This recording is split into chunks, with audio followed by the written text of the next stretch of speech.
Welcome to the Kent County Levy Court Business Meeting for Tuesday, September 17th, 2024. Prior to officially opening the meeting, I'll have the County Administrator explain how those that would like to join us by phone can do so, or how they can join us by WebEx. Sir? Thank you, Mr. President.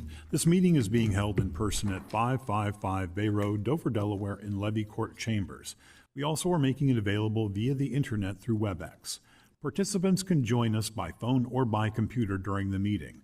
There will be opportunities for public comment for those attending in person or online. When the President opens a public comment period, those attending in person may step forward to one of the two podiums and be recognized. If you're joining us by phone and wish to comment, please press star 3, which will raise your electronic hand. Our operator will identify you and bring you into the meeting. Pressing star 6 will mute and unmute your line. If you're online, you will see a hand and microphone icon at the bottom of your screen. Please use those at the appropriate times. We ask that guests begin public comments by stating your name and address for the record. We ask that public comments relate to the subject announced by the President. In addition to public hearings, there are 2 public comment periods, one at the beginning of the meeting for items on the agenda and one near the end of the meeting for general comments. This meeting is being recorded and will follow the rules of procedure adopted by the Levy Court, as well as the Mason's Rules of Order. Back to you, Mr. President. Thank you. We'll call the meeting to order at this time. I'll ask Commissioner Angel to lead us in invocation, Commissioner Hall lead us in the Pledge of Allegiance, and Commissioner Scott or Commissioner Sweeney. Commissioner Sweeney, are you prepared for the recognizing the first responders and the troops tonight? I'm ready for the opening statement, but not individuals. Okay. Well, we'll have you do the moment of silence for troops. All right. Thank you, sir. At this time, all rise.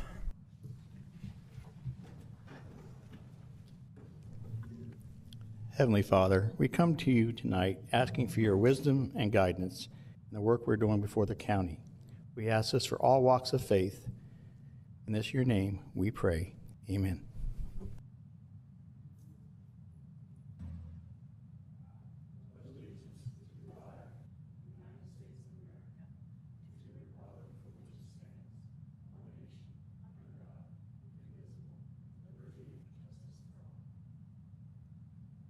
Please remain standing.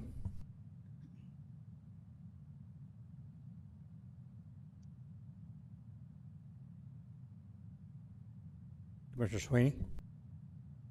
Please remain standing for a moment of silence for our military, law enforcement, firefighters, paramedics, and other first responders who have given their lives in the line of duty over these last couple weeks.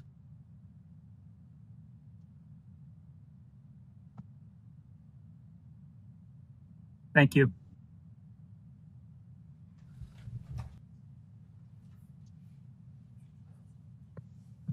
Ms. Tanaka, can we have roll call, please?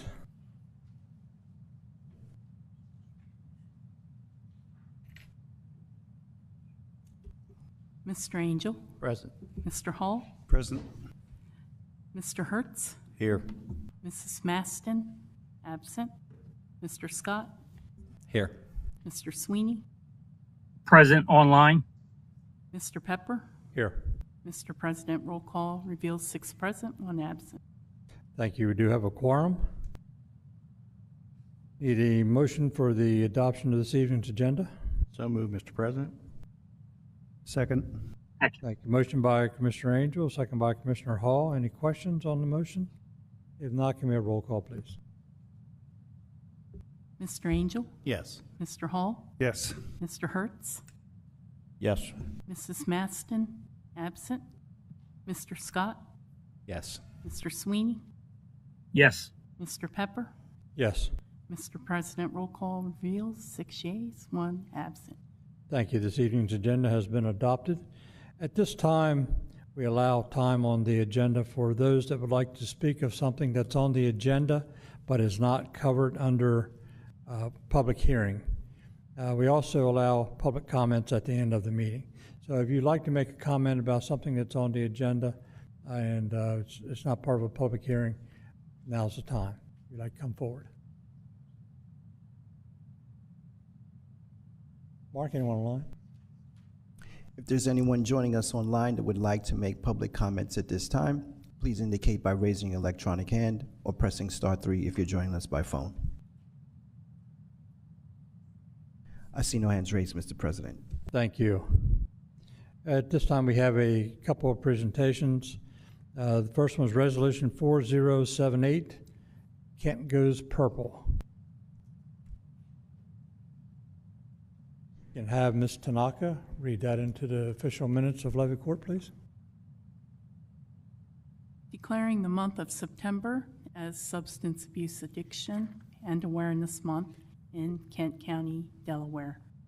Whereas one person dies every 5 minutes from a drug overdose in the United States, 50 million experienced a substance use disorder in the past year, and whereas state health officials report that more than 140,000 Delaware adults are living with a substance use disorder, and whereas in 2023, Delaware recorded 527 accidental drug overdose deaths, a slight decrease of 1.8% over the previous year. And whereas in following the downward trend, Kent County Department of Public Safety Emergency Medical Services responded to more than 900 calls for overdoses in 2023 and 863 calls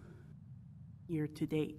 And whereas substance abuse observances continue to improve the lives of those affected by substance use disorders by raising awareness, providing support, encouraging prevention, celebrating recovery, and policy advocacy to help create a more supportive and informed environment.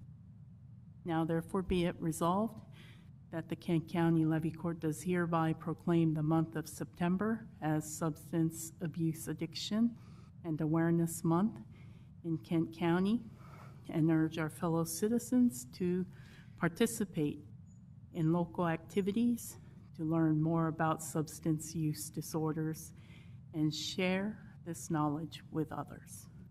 Be it further resolved that this resolution be incorporated into the official minutes of the September 17, 2024 meeting of the Kent County Levy Court. Okay, thank you, Mr. Tanaka. At this time, is Reverend Bogerty in the audience? Please come forward, and commissioners will meet her down front.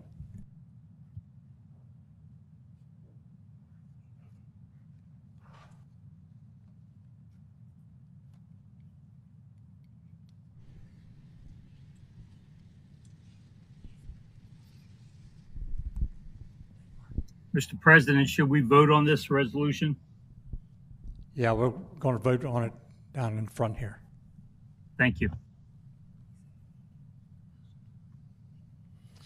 Okay, I have in my hand Resolution 4078, declaring the month of September as Substance Abuse Addiction and Awareness Month in Kent County, Delaware.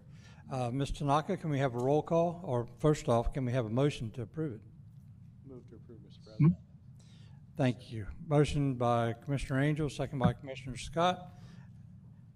Now can we have a roll call, please? Mr. Angel? Yes. Mr. Hall? Yes. Mr. Hertz? Yes. Mrs. Maston absent. Mr. Scott? Yes. Mr. Sweeney? Yes. Mr. Pepper? Yes. Mr. President, roll call reveals 6 yeas, 1 absent.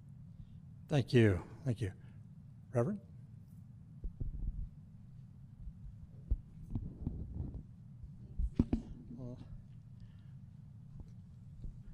We'd like to present this to you and thank you for all the work that you do in substance abuse awareness. I can remember back in grade school when things really started rolling about substance abuse and being aware of it, and it seems to me that it's perpetuating itself. It continues on. So it doesn't seem like there's a light at the end of the tunnel. So we need folks such as yourself to keep fighting the battle for us, and we really do appreciate it. Thank you. Yes, thank you very much. Prayer is a very willing thing if you want to accept it. Those who don't are the ones that need it. So with what you do with the community, it's very well warranted, and thank you very much. Thank you for everything that you've put forth with the community. It means a lot, and there's still a lot of work to be done. So, you know, hopefully you can keep doing exactly what you're doing. Thank you. Thank you for all you do. Addiction hits everybody, and it doesn't matter how rich or poor or what color you are. You know, I think everybody's affected, and thank you for all that you do. Yeah, really appreciate everything you do for the residents of Kent County, all the folks out there that are suffering and find their way out. So thanks very much. Yeah, I'll echo the thanks, and I think we have to step up our Levy Court wardrobe because you guys are bringing it. I mean, you guys look great, so thank you so much. And if you could introduce who you have here with you tonight and say a few words yourself. Thank you. Today I'm here with two of DSU's student leaders, Devontae Scott and Matthias Peoples. And I think it was important for me this year to not come alone, so that you guys could see that work is being done at all layers of our community. These young men work on their campus to make sure that even their campus, even the students at Del State are making some wiser decisions and choices about substance use, knowing that, you know, these things lead to addiction, and, you know, just making the decisions now leads to just better things down the line. And because they're residents of our community and our county while they're on our campuses, I just thought it was really important for you guys to know that the work is happening not just in the local community, but even with residents that visit our community as students throughout the year. I just want to say thank you, because one of the things I can always say about the Levy Court Commissioners is that you guys have always shared your story. I've been with you since 2018. That was my first visit here. And every year you guys have a story to relate to our Kent County citizens about substance use awareness, prevention, and what happens in the throes of addiction. So thank you all for remaining in the fight and continuing to offer this resolution year after year. Thank you. Either one of you fellows would like to say anything? Mr. DSU. Well, Mr. DSU, you better say a couple words. To Bishop Bogarty, I'd just like to say thank you. As they all said, you've definitely been a big impact on me personally over the past 2 years that I've known you. Just being around and having you being able to uplift me has definitely been a big impact on me. So thank you. Same way that we keep the student body in a line and make sure that they're doing things that you're supposed to do, you're that person that we look up to on campus. So thank you. Like Sam? Okay. He covered it all, right? All right. Can we get a picture?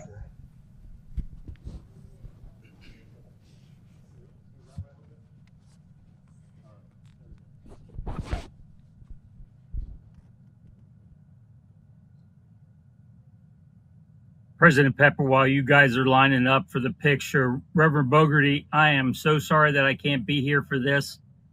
I think it's really important to keep shining the light on the issue.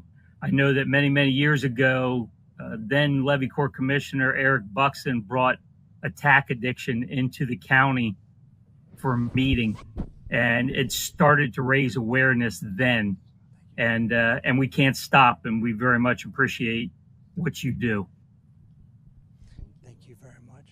Thank you, sir. Great to see you as always. Thank you, sir. I appreciate it. Thank you, everyone. Thank you for being here. Appreciate it.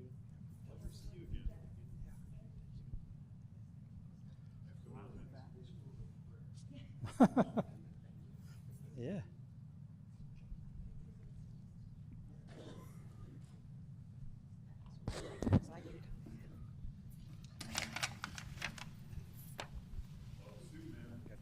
Pull you up. Yeah, but we still have to present. Go back up.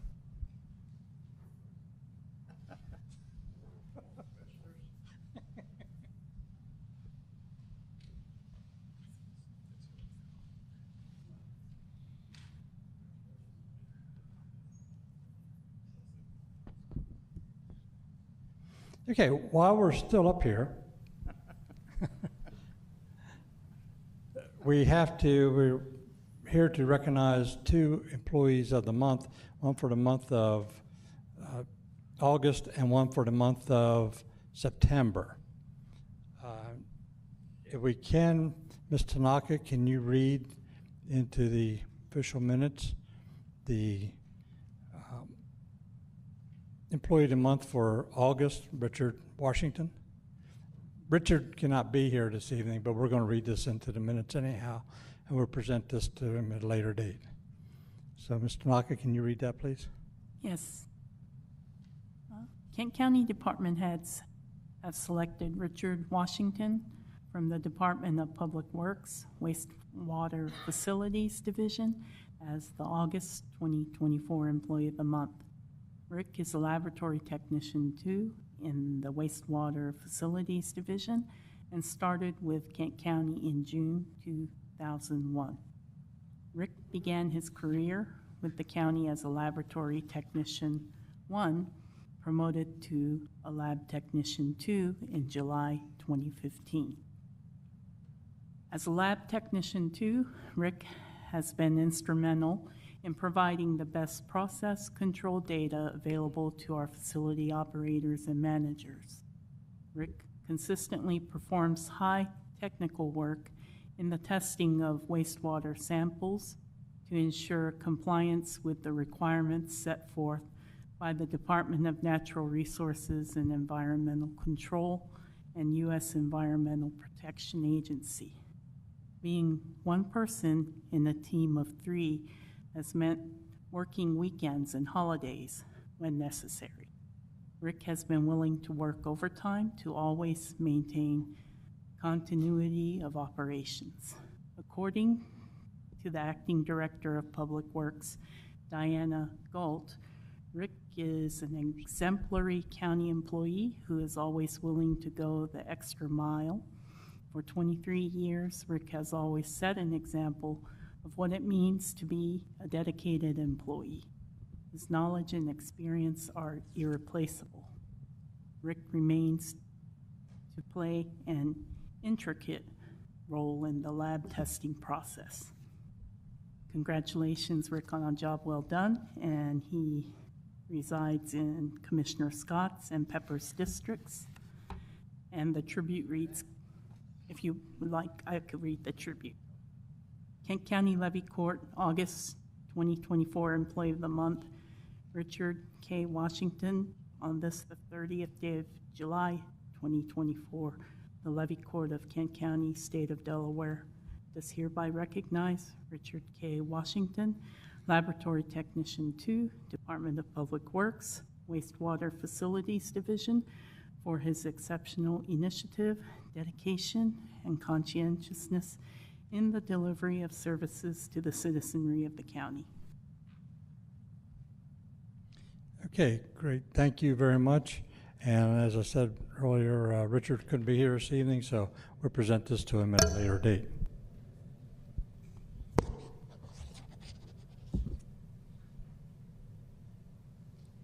Okay, for September, Ms. Tanaka, can you read that into the record, please?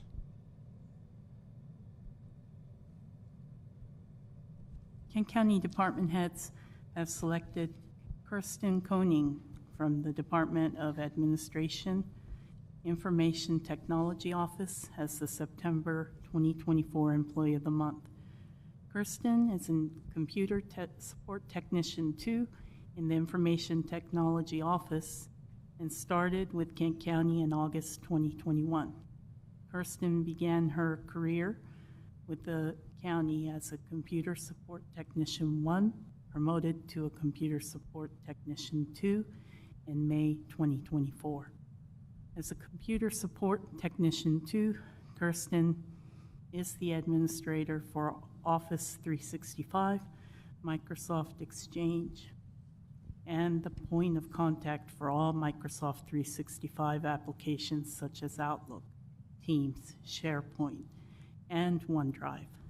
She played a crucial role in the transition to Office 365, showcasing her ability to adapt and thrive in new technological environments.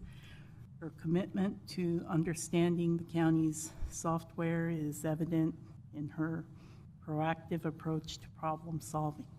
Notably, Kirsten took the initiative to secure a remote monitoring tool that enables our help desk technicians to oversee all county-owned devices. According to the Director of Planning Services, Sarah Kiefer, and Acting IT Director, Donna Barnes, Kirsten has been an invaluable asset to the help desk team at Kent County since joining in August 2021. Her engaging attitude and friendly demeanor have made her a favorite among both coworkers and staff throughout the county, showcasing a tremendous mix of customer service and technical skill. She can easily translate tech speak for people less technologically inclined without judgment and appears to truly enjoy helping her Kent County teammates. She has great ideas for how Kent County can continually improve its technology and help staff get the most out of available tools. Kirsten is the epitome of what a help desk can be. Congratulations, Kirsten, on a job well done. And she resides in Commissioner Hertz and Pepper's districts.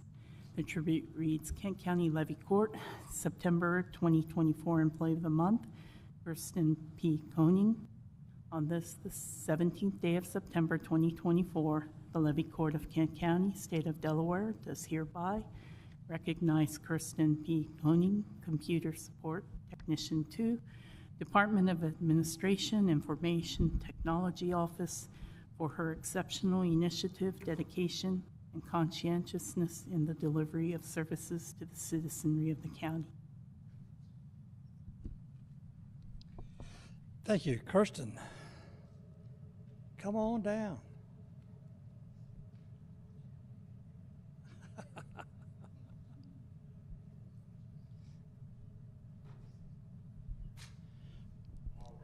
Yeah, here she is. Now, this one sentence here was written for me. She can easily translate tech speak for people less technology inclined without judgment and appears to truly enjoy helping her Kent County teammates. Well, she's bailed me out a few times, and she's never made me feel like a dummy, so this is true. So, Kirsten, thank you for all you do for the county. You make us all look good, and especially me, because like that described me to a T. So, thank you very much. Keep up the great work, and stand by. I'll be calling you. I think I got Mr. Pepper beat. You've helped me more, and I have another one for you. But thank you for what you do for us and for me too. Thank you. Very well deserved. I've been here 20 months, and I think 19 out of the 20 you fixed my problems. And the 20th isn't over yet, so just bear with us. But very well deserved. Always a good personality, very quick to get things done. It's very much appreciated. So thank you for everything. And she's looking to move into the 4th District too. It appears there's a little competition up here for the commissioners, taking pride in the employee of the month living in their district. But, I've got them all beat because majority of them, other than the ones that don't live in Kent County, are in my district. So, Well, let's just get it out of the way. You're a long list of 6th District Employees of the Month. I mean, we're knocking them out since I became commissioner, and I'm very proud of every one of you. But seriously, when I first became a commissioner, you set up all my stuff, and I said, look, my company phone that I have from my other job has all the employees' names in there, so all I got to do is put that employee's name, and you took it and went and did it for the county and made that up. And so now I hit that little app on my phone, and every employee's on there. So thank you very much, and this is well-deserved, and it should have happened last year. But good job. Well, congratulations from the 2nd District. Thanks so much for all you do for the county, and glad that you are getting this award. Say something. Sure. Kirsten, it is a pleasure working with you. Your dedication, knowledge sharing, all of it is very much appreciated. Don't worry, Kirsten. We're not going to tell the employees that you gave everyone Commissioner Hertz's phone number. So you were doing, you did a great job during the ransomware attack, and the help desk I know just has a lot of impossible things that happen on a regular basis. So I just appreciate what you've brought to the IT department, and that I think the people in the department and outside the department really just they enjoy seeing you when you come up to their desks, and that means a great deal. So thank you for that. Speech. Well, thank you very much for the recognition. Really, when it boils down to it, it's just a true honor to be able to support our Kent County staff members so that they can do the important work that they all do. I'm grateful to be here, and you guys aren't getting rid of me anytime soon. Good. So. Good. We don't like to say goodbye. Can we get a picture here?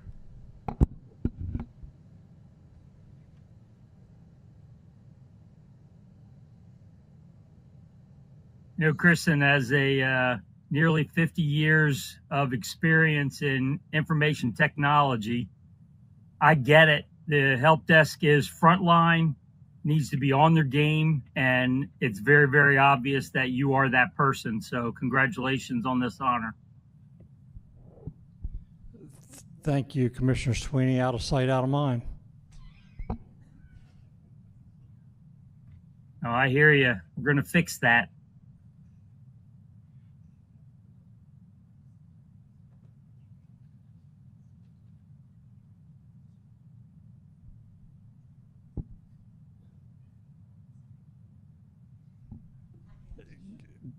Commissioner Sweeney, sorry for the delay, but Kelly's trying to figure out how to get your picture in with this picture.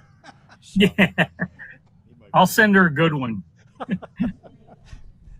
you go. Thank you very much. Appreciate you. Thank you. Thank you. And I do need to see you again. We're finished now, Commissioner Scott and Commissioner Angel. We can go back to our seats.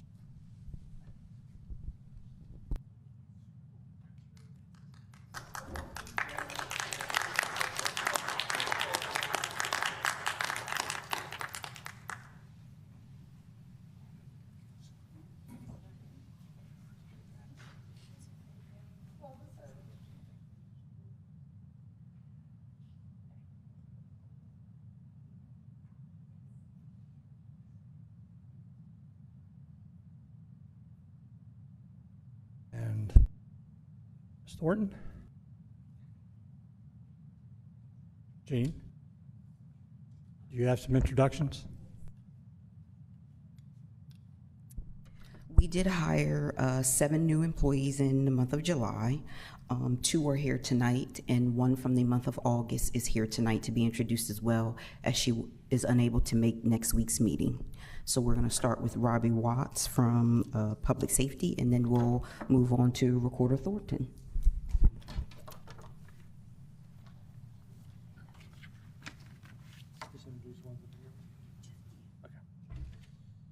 All right, Commissioners, I'd like to introduce Richard Hand. He was rehired as a Dispatcher 1 in the Public Safety Department on July 29th of this year.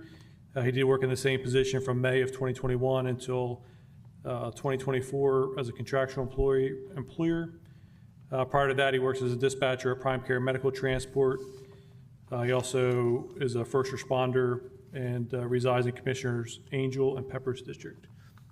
We are glad to have Richie back to our team. As it mentioned, he did leave for a few years to pursue a family business, and now he's back with us. Good deal. Appreciate the second opportunity. Thanks for all you do for us and all in public safety as a whole. I think the county's in a good spot because of all you folks and everybody. Appreciate it. Great to have you back aboard, and hope you stay here a long time this time. That's the plan. We'll be here for a while. Thank you, sir. Stranger, you have any? Yes, Richard, I hope you do stay a long time. I know the family well. So thank you. All right. Have our recorder of deeds come forward with, I believe, a new employee? Good evening, everyone. Up here, Miss Carey. This is Carrie Bennett, and she was hired as a Deeds Clerk 2 with the Recorder of Deeds office on Monday, August the 5th, 2024. Carrie joins us after a 12-year career with the state of Delaware and 13 years in private firm practice with corporate legal departments as a paralegal in Delaware, Indiana, and Ohio. Following her graduation from college, Carrie began her career as a paralegal with E.I. DuPont and Morris Company, where she accomplished several document review projects with DuPont. Her career has spanned 25 years in many areas of law, including, but not limited to, medical malpractice, products liability, intellectual property, personal injury, workers' compensation, and family law. And now she's doing a great job with property records. And we're very proud of how fast that she has caught on to the job. In 2004, Carrie and Dave, who's her husband of 23 years, returned to their home in Delaware to be closer to both of their families. They're going to raise 2 children, Sarah and Zach. They're closer to their grandparents. They love to kayak to all of our state parks, and they like relaxing with their beagle, Rascal. Not many people relax when they have a beagle, so that I think is quite interesting. Torto, their cat, Mobley and Ella, their budgie, and their parakeet. Would you like to say a few words? It's great to be here. I'm happy to be a part of Kent County, and I look forward to a long career here. It's great to have you aboard. Thank you. Sounds like you're overly qualified, and you'll be able to keep Ms. Thornton on her toes. Thank you. Thank you, Carrie. Joel, would you like to come up, please? Everyone, this is Joel Gartner, and Joel was sworn in as the Deputy Recorder of Deeds on Monday, the 29th of July, 2004. Joel joins us after a 26-year career in the United States Air Force, retiring as a full colonel. And he had 3 years as an educator in Smyrna High School working with the Junior ROTC program. Following his graduation from the Air Force Academy in 1993, Joel served in a variety of logistics, staff, and training assignments in the United States and overseas, deployed in support of the global war on terror, and served at the Supreme Headquarters Allied Power Europe, which you might have heard of as SHAPE, as part of the NATO and Indo-Pacific Command Headquarters in Hawaii, which was a terrible assignment, a hardship tour. Now, let me tell you about 3 of Joel's commands. And first, let me explain to those of you who haven't served in the military that when you're a commander, you're responsible for training, operations, and all aspects of the lives of the airmen that are entrusted to your care. That's a 24/7 job. A commander is responsible for everything each unit does or fails to do. And in this case, Joel did a great job all 3 times. First, he commanded a logistics squadron in Germany, which consisted of 500 airmen with an operating budget of $250 million plus a year, and capital assets of 29 facilities with $800 million of money in the fuel account alone, and there were many other accounts that he was responsible for. Later, Joel commanded an expeditionary squadron in Qatar that had 400 airmen in it, and he supported 18,000 other airmen logistically in time of war. And finally, he commanded a mission support group in Florida. Now, a support group consists of 6 squadrons, each of which had 500 airmen and about $300 million in capital assets. As a commander, Joel was responsible for communications, human resources, logistics. He had cops, he had his own firefighters, he had his own engineers, and he had a whole bunch of very expensive and very sensitive equipment. While he was on active duty, Joel earned 3 master's degrees, 1 in logistics management, 1 operational art and science, and strategic studies, the 3rd. Following his retirement in 2019, Joel and Karen, his wife of 29 years, return to their home in Camden, where they appreciate the proximity to airports because they have 3 adult children with spouses and grandkids. They enjoy the beaches in Delaware. They like to relax with Truman, their miniature schnauzer, and Millie the cat. Joel, would you like to say a few words? So I'm just grateful after 26 years in the Air Force and another opportunity to serve and to do it in a home that has welcomed us after that service. My wife's actually from South Jersey and my dad was in the Air Force as well. So I'm very grateful for the opportunity to come back to Kent County after that time in the military and serve here with the citizens and the commissioners. So thank you for the opportunity. Appreciate it. Welcome. Welcome. We're certainly pleased to have you aboard. And Jean, Thank you. Yeah, I just wanted to say we wanted to get a good team on board before interest rates drop. We had a $750 million day last week and a $500 million day just a few days ago. So we're doing pretty well. And well, keep it up. Okay. Keep it up. Welcome aboard, both of you. Best of luck to you. Thank you.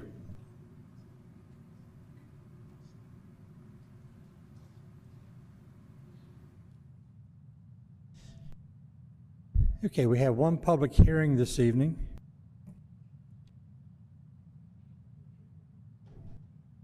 And that falls under Commissioner Hall's Resolution 4069, fiscal year 25, Delaware Transit Corporation reimbursable transportation budget. And here comes Ms. Durham to lead us off here. Good evening. We're at our annual allocation of the Delaware Transit Corp funds that we are given. The funds were the same this year as last year, $647,432. Most of the senior centers spent more than they were budgeted last year. So, and they spent more than the $647,432 that were allocated. So none of them will be getting what they were hoping or even matching their expenses from last year. In the resolution, it reflects the allocation.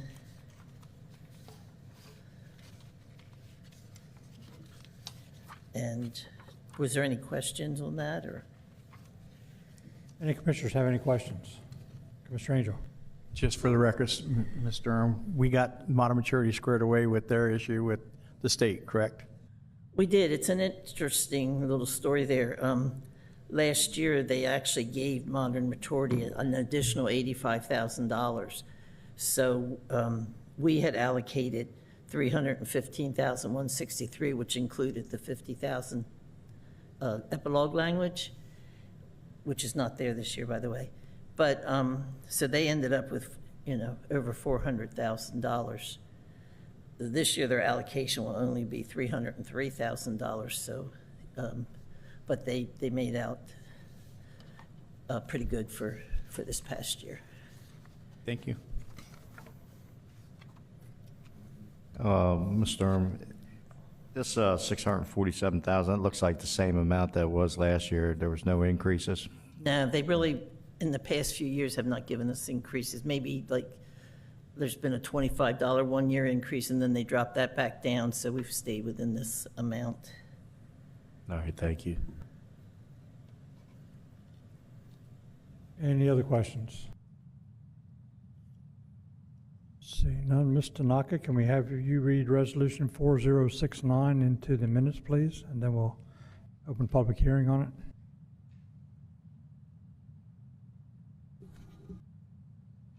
Resolution 4069, FY25 Delaware Transit Corporation reimbursable transportation budget. Whereas the reimbursable transportation program was developed to promote cost-effective and responsive elderly and disabled transportation to agencies in Kent County, and whereas the intent of this program is to provide those agencies involved in elderly and disabled transportation with the flexibility to structure programs that are responsive to their clients' needs. whereas this program is funded through the Delaware Transit Corporation's annual budget. Upon the approval of the annual state budget, Delaware Transit Corporation notifies the Kent County Levy Court of the amount of funding available for the transportation program in Kent County. The Levy Court, in turn, apportions these funds to individual agencies through the county and notifies Delaware Transit Corporation of this apportionment. Delaware Transit Corporation is charged with the administrative responsibility of dispensing these funds and monitoring the program. Whereas this year, Delaware Transit Corporation submitted reimbursable transportation budget forms for fiscal year 2025.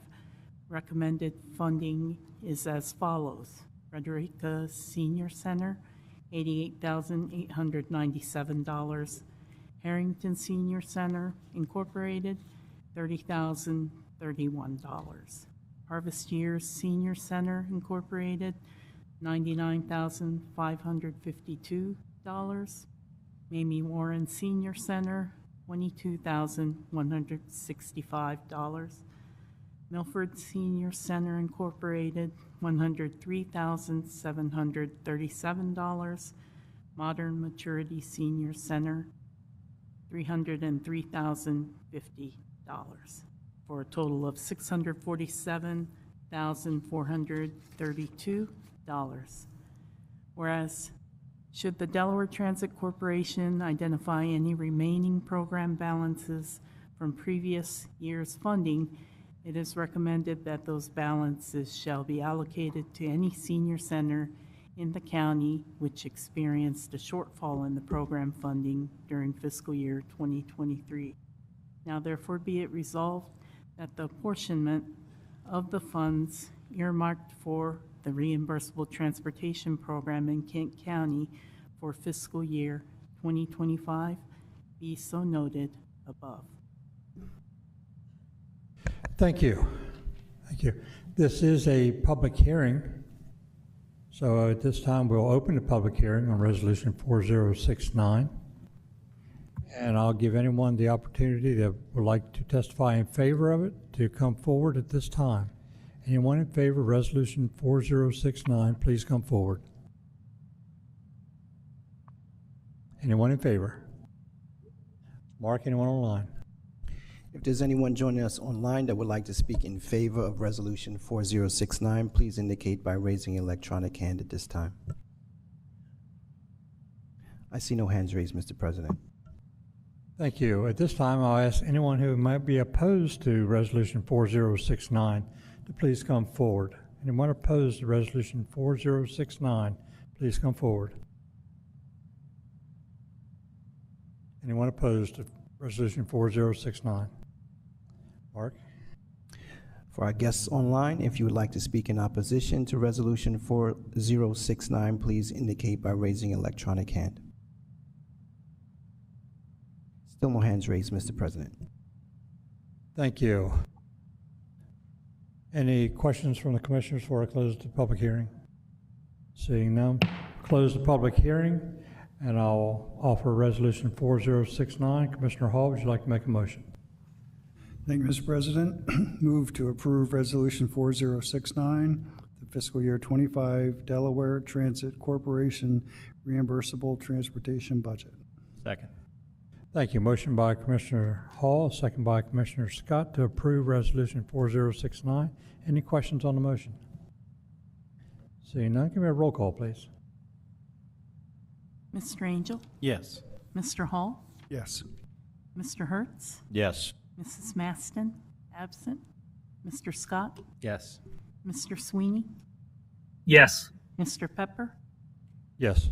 Mr. President, roll call reveals 6 yeas, 1 absent. Thank you. Roll call reveals Resolution 4069 has been approved by Levy Court. At this time, we'll close the public hearings. I'll ask any old business? Appears to be none. Any new business? The only thing we have is other business.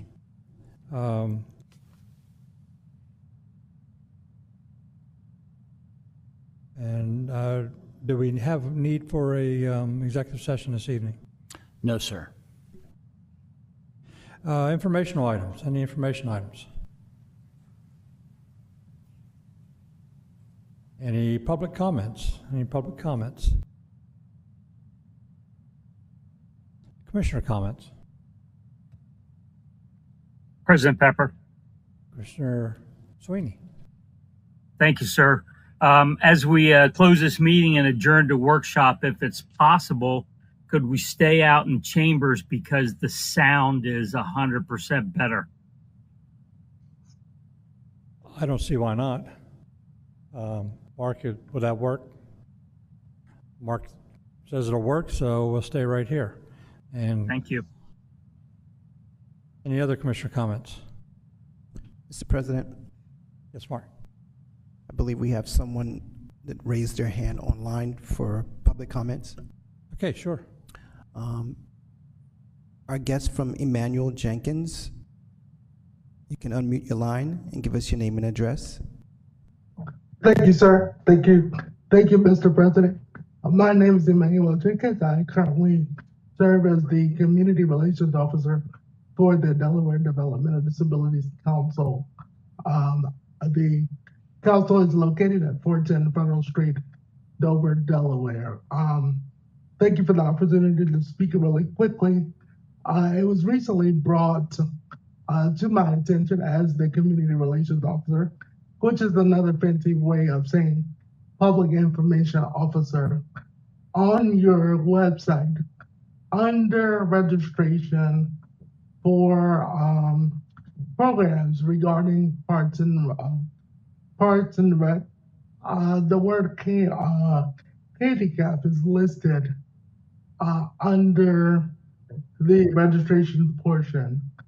The word handicap is no longer used for the disability community because of the negative connotation with that word. That word is old, and that word came from a back in the day terminology when people with disabilities would be seen as individuals begging for something. So my ask tonight for Mr. President and the commissioners to have that word removed from the language. I have took the liberty of trying to help rewrite what that could look like. I can put that in the chat box for you to review. But I wanted to bring it to your attention to have that word removed and to use a more positive language to welcome people with disabilities to programs within parts of recreation. Thank you so much. Thank you, Emmanuel. Great to see you. It's been a while. Please send that information to us and we'll make necessary changes.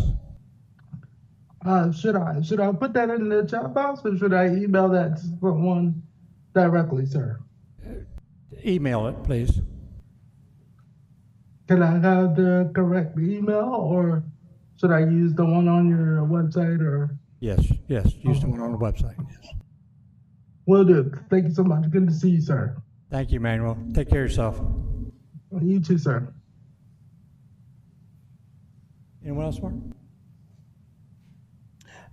Those were all the hands raised online. Okay, great.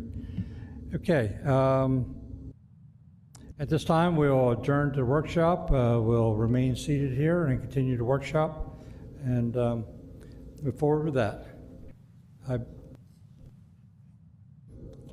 We were discussing the first three items, first three ordinances on there when we came to a close and had to come in for the meeting, so we can continue there. I forgot who had the floor when we had to leave. But, well, there was a flurry of comments towards the end of that discussion, so I wanted to make sure that I tried to clarify at least my position. We certainly can take the ordinances back but there was a comment, and I can't recall who made it, regarding a position that we're trying to fill right now, and the intent of the position would be to support administration in budgeting and purchasing activities. So to kind of explain my position, when we hired Lauren, the assistant county administrator, the organizational structure changed where the administrative directors now report to her rather than directly to me. And even though I've only been here 18 months, there have been times where we've reassigned employees within departments, moving things around to try to become the most efficient and effective organization that we can. So while it's certainly within Levy Court's purview to do whatever it wishes with the ordinances, in terms of the hiring and assignment of staff within the organization, that remains within the purview of my office. Insofar as the ordinances still have to comply with state law, and clearly on the budget issue, which I don't think is controvertible, I'm assigned responsibility for the budget. I think whatever the budget ordinance looks like, and I'll defer to Craig on this, would need to recognize that unless Levy Court wishes to pursue a change in state law. Under 4108, I also have responsibility for the general administration of county government, which includes purchasing. So while I think that I certainly want to work cooperatively with every department, including finance, the assignment of staff, hiring, transfer, moving around is a personnel issue. So that's just whatever happens with the ordinance. It's my intent to move ahead with the hiring of a position to provide some badly needed support to our department to be able to continue to move ahead on those critical functions.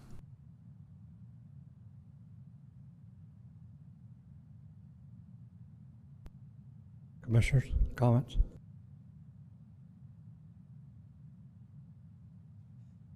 Well, I think where we left off was just a request for the new information that was delivered today, collaboration with some of the department heads, with Susan, give the county administrator a chance to review that and see if anything needs to be amended and incorporated.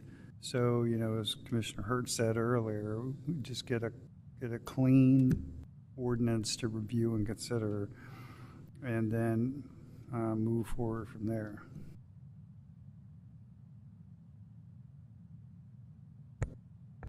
Mr. Hurts? Are you looking to assign a person to this position, or are you putting it out for hire? We have an existing position that was unfilled in finance, and that the plan is moving that position to central administration. We're doing the recruitment now. We've received, I don't know if we have any internal applicants. I believe we have external applicants, but the intent is to hire someone to fill that position. So the normal hiring process? Yes. And the other thing, in the purchasing, one thing I don't see, and I thought we had discussed, is the 5% rule. That was something I specifically wanted to bring up this evening, which is it's entirely up to Levy Court whether you wish to institute a local preference or not. That would grant a preference of a certain percent or a fixed amount to bidders who are certified that to exist or have their primary business operations within the county. There's some counties that are big fans of having a local purchasing provision. I've seen as high as 10%, 5% is not uncommon. But one of the things that we've discovered over the course of time is when that local preference gets instituted, local bidders have a tendency to increase their bid by roughly that amount, because that's just sort of a cushion that they have. So I certainly understand the interest in trying to make sure tax dollars stay local, but at least in my experience, there are times where you just end up paying a little bit more, and you have to tell, again, the response is you have to tell taxpayers, because somebody's local, like maybe they live on, or they have a business on the Sussex side of Milford, they're the low bid, but somebody on our side of Milford gets it. Entirely a policy decision. I just need to know if there's 4 out of 7 commissioners or more who want to have a local preference and what that would be. I can write that language relatively quickly. Well, I'm all about buying local. I think I've made that point. I think it should go Kent County, Delaware, before we go out of state.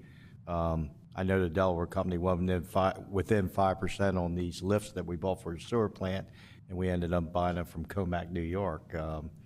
But it's something I would like to see, and I understand his point that they would up their bid, but I find it kind of hard that they could up their bid 5% if they don't know what the other guy's bidding. I mean, it's a cat and mouse game on that. But I personally believe that we should promote county companies first, Delaware companies second, and then worry about the out-of-staters. I agree with you there.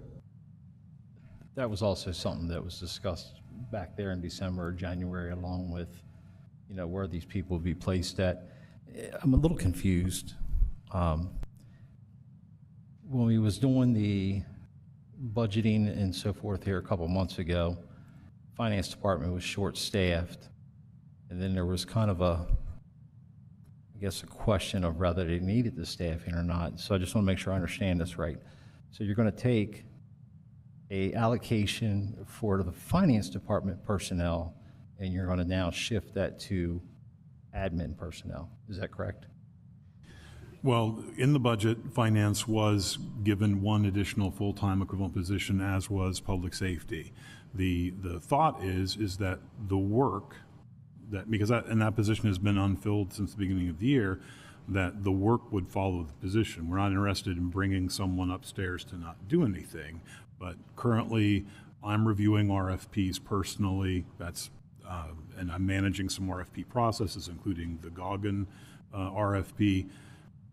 I would like to have more support, and certainly during the budget, for this budget cycle, it was Trudy, Lauren, and I that did a lot of the heavy lifting. It made for an incredibly busy budget cycle. So, yeah, it's if we allocate the resource and we find out somebody's not entirely busy, we can restructure and move things around. But we've been stretched incredibly thin as well. And again, part of the idea is if we overhaul purchasing, hopefully we can reduce the amount of paperwork, streamline it, become more efficient. But also there's interest in expanding. We have the ClearGov software we're bringing online, which we're going to be doing the updated budget book with.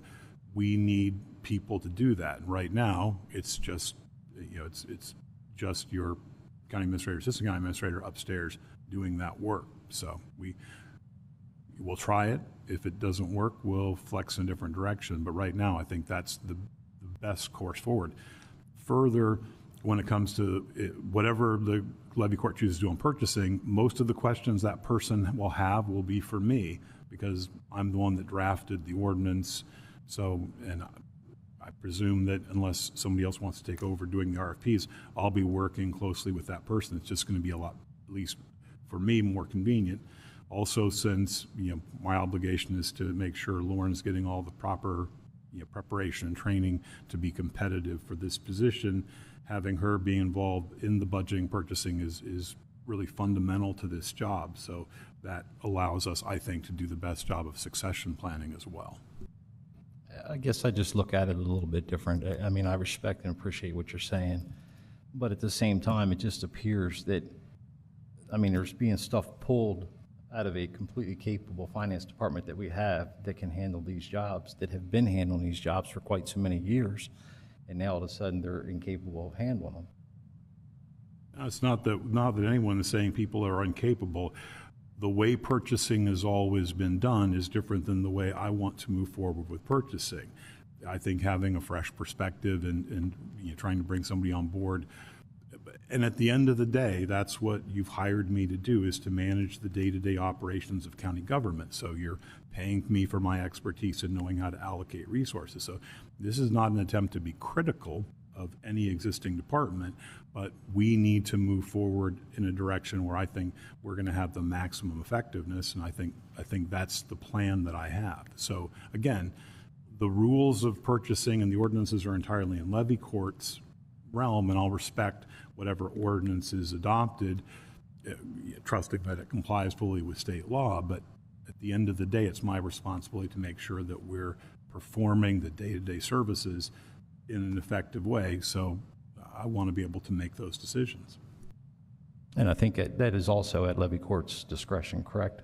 With their guidance, am I correct by saying that? Well, my employment is at Levy Court's discretion. The administration of county government is my responsibility.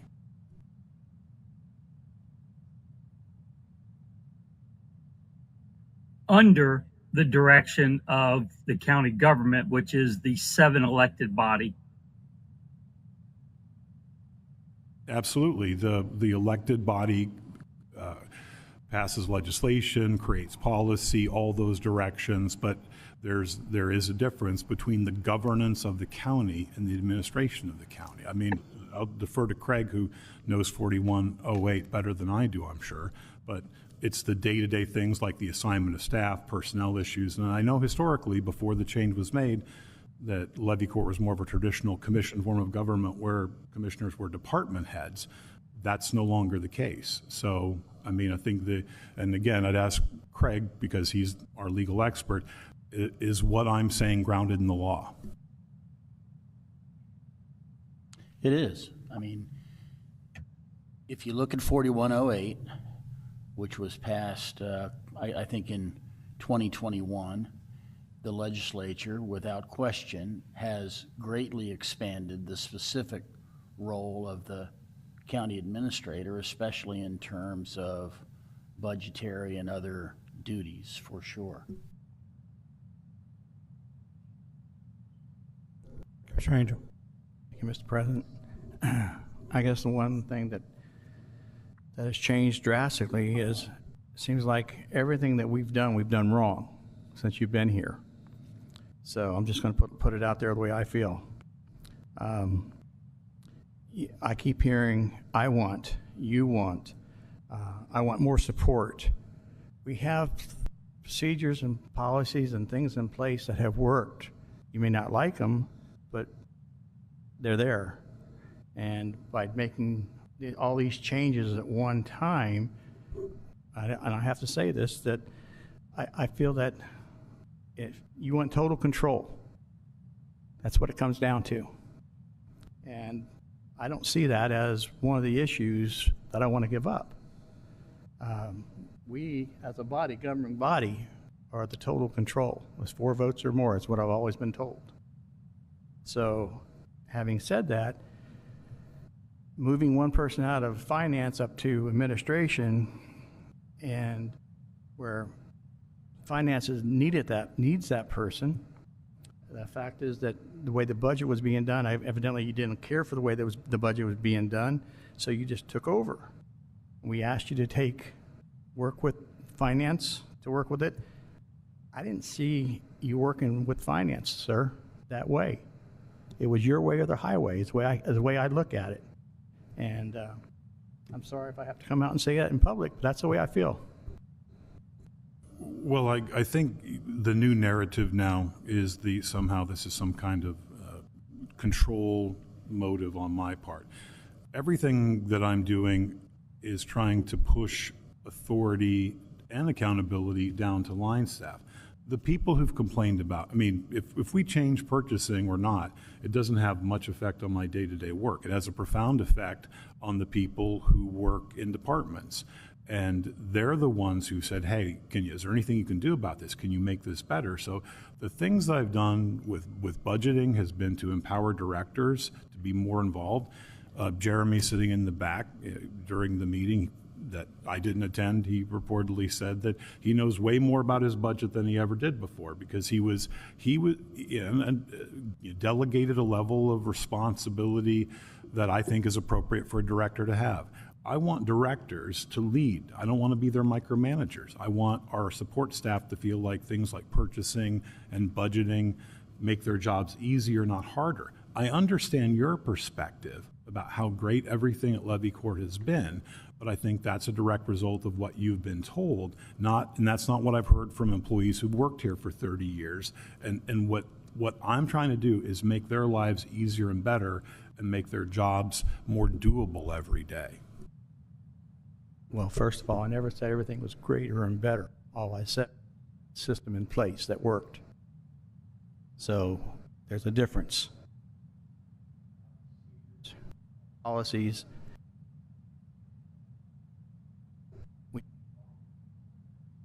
But my point is that the people who have to deal with these things every day tell me it doesn't work for them. And the things that I've seen, the way we do it, where a director has to get advance approval to buy a new uniform shirt or a pair of pants for an employee is just ridiculously burdensome. When we have one of our captains in EMS running from station to station because people insist on a wet signature of an employee to go to a training program, we're wasting time and money doing that stuff. My leadership style is to listen to the directors and the employees, because during the interview one of the comments is they want people to be happier and feel better about working here. I think that's exactly what's happened over the last 18 months. Is I think our employees feel like we're moving in the right direction. I understand not every commissioner shares that feeling, but what I was told when I was hired is that you as a body wanted morale to improve, and I think it has, and in some cases dramatically so.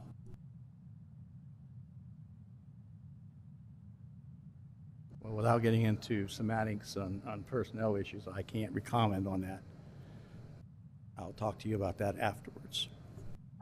I don't want to get into the weeds of that either, but the instances that you just mentioned about having to buy uniforms, those all can be very easily handled with policy changes. It doesn't require a whole new ordinance and moving people around within the departments to other departments to accomplish that.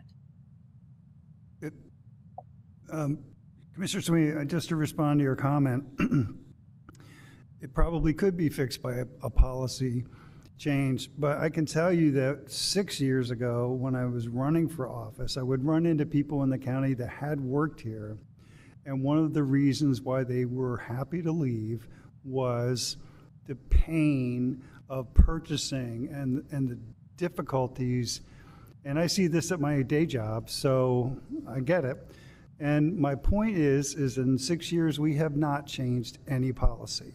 We still do things the same way that we've done for 300 years, except we upgraded from quill pens to ink pens. But I think that if we were going to change it under the previous structure or the current structure, it would have been changed. And we just don't do it, and it hasn't been done. I get that, Commissioner Hall, but you don't take a sledgehammer to a problem that can be fixed with a scalpel. Well, we haven't got to uniforms yet, but it is a policy we plan to address, and something like uniforms doesn't have to be an ordinance, but the uniform policy, I think, dates back to the 80s as well. But there's part of it is trying to get to a philosophy where you trust directors and employees to run their department, as opposed to trying to micromanage them from the second floor or from any department. And again, you're welcome, and we have directors here if they're feeling saucy. What we've changed is letting directors make more decisions, boots on the ground. Well, I think part of the problem is we're all making complaints about uniforms and cases of water and this, that, and the other. It's a real simple fix, and Commissioner Hall hit it right on the head. You're right. Shame on Levy Court for 6 years of letting the policies continue when you knew that they were outdated. Doesn't mean that you got to rebuild the building. You can fix policies as you're going along. If you know a policy is inadequate, outdated, you fix the policy. It doesn't take long to bring it to the Levy Court, go through the proper process, and fix that policy. And I understand what you're saying, but at the same time, I don't see, with some of the changes that are required here in this, I don't see where they're going to make anything any better. I don't see where it's going to help the policy at all. And respectfully, Commissioner, presumably you hire not only the county administrator, but the senior staff to be able to tell you this is how a modern, efficient local government does things. Because I can tell you, I've never worked in a place where it was harder to buy anything. And we have employees that buy things out of their own pocket rather than go through the purchasing processes, because it's so difficult. It's just easier for them to, and since I've been here, other than being reimbursed for my moving expenses, I haven't charged the Levy Court for a nickel. I just don't have the time or energy with all the other stuff I'm doing to wrangle the paperwork on it. So again, from a policy standpoint, you tell me what you want to achieve. What I would hope that you would trust the senior management team is if we have the mission, we'll get it accomplished. But we need that flexibility, because if we're saying we need to change the way we do uniforms, like buying them in bulk instead of having everything be off, trust people like Kevin Sipple, John Tinger, Robbie Watts, that they're going to tell you there's a better way to do it. And if you spend time in the departments and really listen to them, and I know you do, you got to know that this is an issue and that people are impatient to be fixed. So that's my question. If we have known that this has been such an issue with purchasing, why aren't we attacking the purchasing issue? Why do we need to attack all of the layouts of the purchasing director? We're creating a new position, creating a new spot for them. Let's fix the problem, which is purchasing. We know it's outdated. We know there is no reason why anybody should be getting 3 prices on a $20 shirt. We're fully aware of that. There's a simple way to fix it. None of these ordinances create any new positions. What it says in the ordinance is that I can designate someone and delegate my authority to do budget to someone. So if we grow somebody into a position where I think they could be a budget director, then there's already a structure in place for them to take on additional responsibilities. There's no new money being spent on any of these ordinances. It's just trying to make things more simple, straightforward, and organized. Well, and it goes back to, too, of having trust into your directors. You just said it yourself. I think we need to impose some of that with finance. They've been doing it for how many years? If they're doing something wrong, then levy court needs to step up and fix it. They're not doing nothing wrong, but Susan's doing exactly what levy court has approved her to do in purchasing. She's doing it to the letter, and she gets a lot of grief by people saying, oh, well, Susan makes me do this.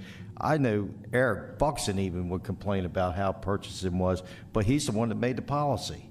I mean, it's, Susan's not doing nothing wrong here. She's just doing what levy court approved, and it does need to be improved and streamlined. Susan? Oh, I wanted to comment on the examples that are being used. All those things have changed. A lot of those were driven by directives from the prior CA. And we don't do this for the uniforms anymore. There are limits with the unions. If you only have $350 to spend, we do have to monitor that. You're only allowed $350. That's in the union contract. We don't make anybody get 3 prices for $20. The policy says $500. The threshold for that does need to go up because the times are different. So we're talking about issues that were in a different time that have already been straightened out that are not a problem today. So I think it's just been unfair how it was stated. So Susan, let me ask you this. If the person's moved from your position is moved from your office to admin, will that make your office any better? No. So you'll be operating with less people, actually, less positions. How long has this position been open? Well, it was removed last November from our office. Removed to where? The person was moved, they were working in admin and in HR, and then the position, that person left in January, and then it didn't get refilled. So but you do have full-time responsibilities for that position? Yes. And you could use that position? Yes, I mean, we're actually contracting out some of the work right now, so. I mean, that we can't keep doing that with. So if this position is moved to the admin office, then you'll still be contracting out some of the work? Well, if the position's going to be in charge of RFPs and stuff like that, then that can be in either department as long as that's what it's going to be, because that work has to be done. So that, if that's going to be what Ken alluded to as part of that position, that part of it can be done on either side as long as we're working together, on that. But I don't know exactly everything that they were doing. It's not a full, RFPs are not a full-time job. It's a full-time position. The purchasing, this purchasing person would be a full-time position. That's all they would do, and there would be plenty of work for them to do. I mean, I'm not sure what, it can So set there- this position up, not me. So if there was somebody in charge of purchasing, just purchasing, that would be a full-time job. It wasn't like they worked 20 hours doing purchasing, then you would have them for another 20 hours to do whatever else you wanted to do in finance. If they were purchasing, it would be a full-time job, and they would have 40 hours a week to work.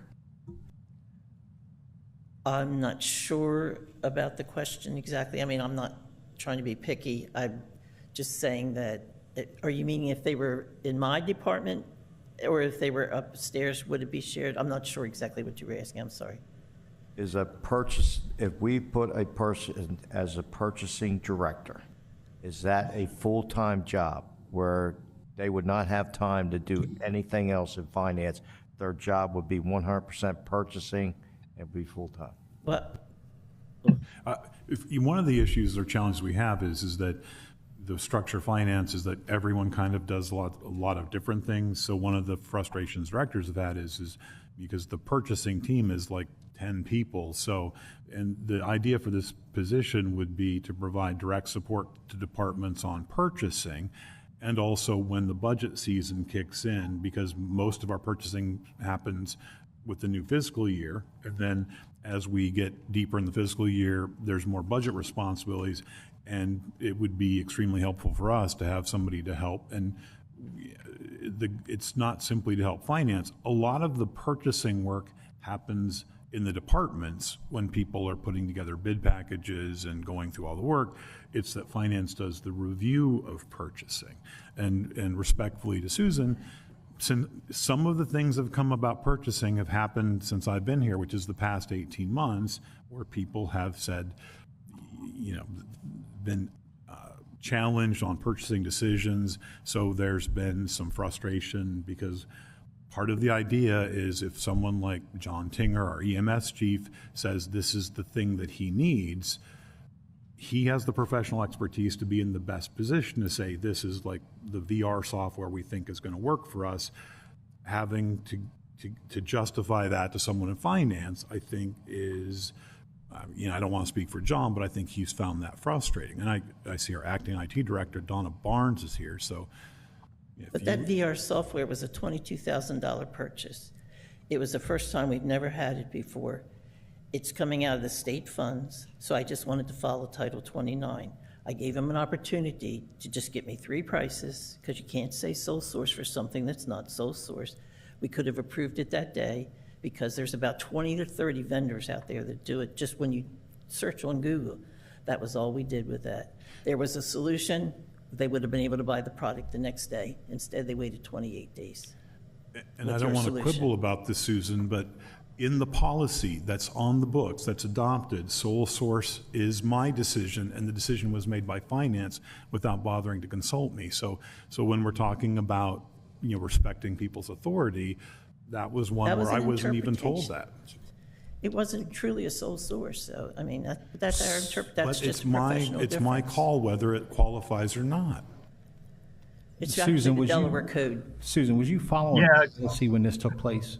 I'm sorry? Was you following policy of what is in existence right now when all this happened? Yes. Ken, was she following policy? I disagree. I believe that finance made a decision that policy specifically states is my decision. If it was a true sole source. It's not a true sole source. I can bring a screen right now to show you there's 50 other vendors.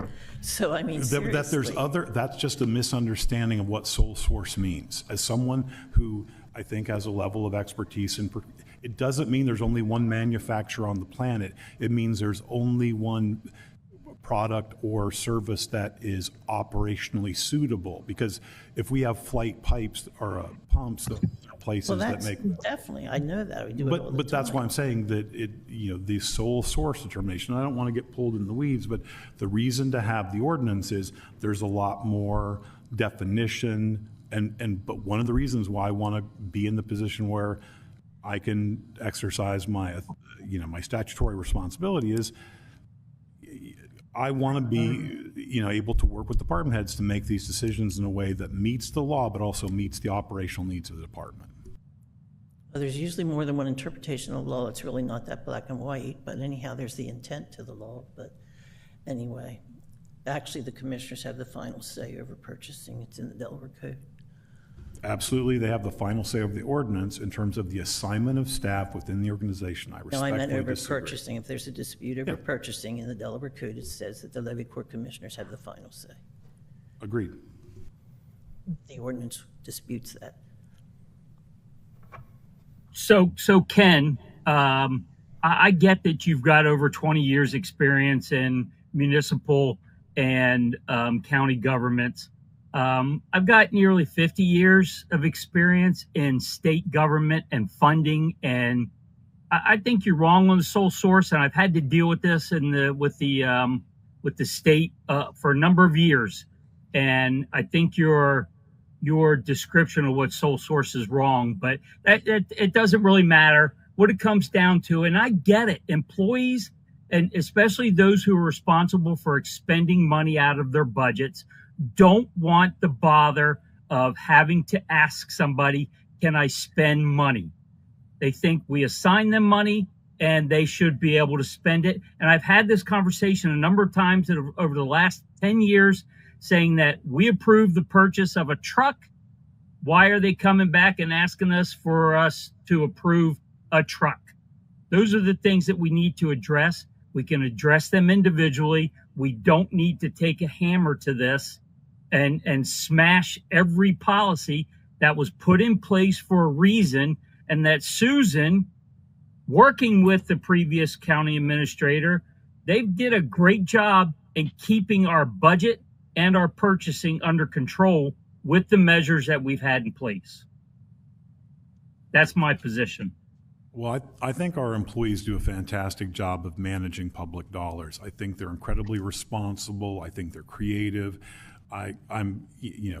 Since I've been here, there have been very few instances where I think anybody abused their purchasing. What they bristle at is paperwork that doesn't make sense, or procedures that don't make sense, or that we're spending 4 hours on something that is a minuscule purchase, and that we're, it's an incredibly grinding process. But I trust our people completely to manage public dollars wisely. And I don't think that's because of finance. I think that's because of the kind of people we have here. I get that, but you're saying that as if either myself or any of the other commissioners don't trust our employees to be that way. And I do. I trust them. But that doesn't mean that they will always be those employees in those positions. And, we've already learned making major changes doesn't always turn out the way we want it to. So I don't think we need to take a hammer to this, to our policies. It comes down to, you want to make changes, you want to make it easier for them to spend money, then let's take a scalpel to the policy. So I guess what would be helpful to me is have some kind of direction on, does Levy Court want the 3 ordinances amended and to see again for another workshop? Or do you want to scrap the ordinances entirely and do everything in the form of trying to amend existing policies? I'm not a fan of scrapping them. I think we're long overdue. I think we need some progress with them. I think there's no question that our policies are outdated and it needs to be fixed. But I'd like to concentrate more towards fixing the seriousness of problems, which is your purchasing and so forth. I'm more interested in fixing the problems that makes it easier for our employees on their everyday business that they have to do, more so than I am about moving somebody else to the admin office. That's just my personal opinion. Yeah, I think that one of the things that Ken, you said that there's several different people in charge of different aspects of purchasing within the finance office. I think if that position is filled within the finance department and have the purchaser, one person in charge of purchasing, and everybody in the county will know that that's the person they go to. And I think that'll eliminate a lot of the problems, because one of the problems might be now is they don't know who to talk to in the finance office. So if we keep that position in the finance office, fill the position that's needed in there, and have that person be in charge of purchasing within the finance, I think that would solve a lot of things. And I think that I agree with Commissioner Sweeney that all this stuff can be taken care of in policy. And policy is a lot easier to change than ordinances are. So now we're sitting here, we're going round and round and round. I've been sitting here listening to everybody talk. It's time to make a move here. What's the pleasure? Do we want to correct the policies that we have, or what do we want to do? Mr. Angel?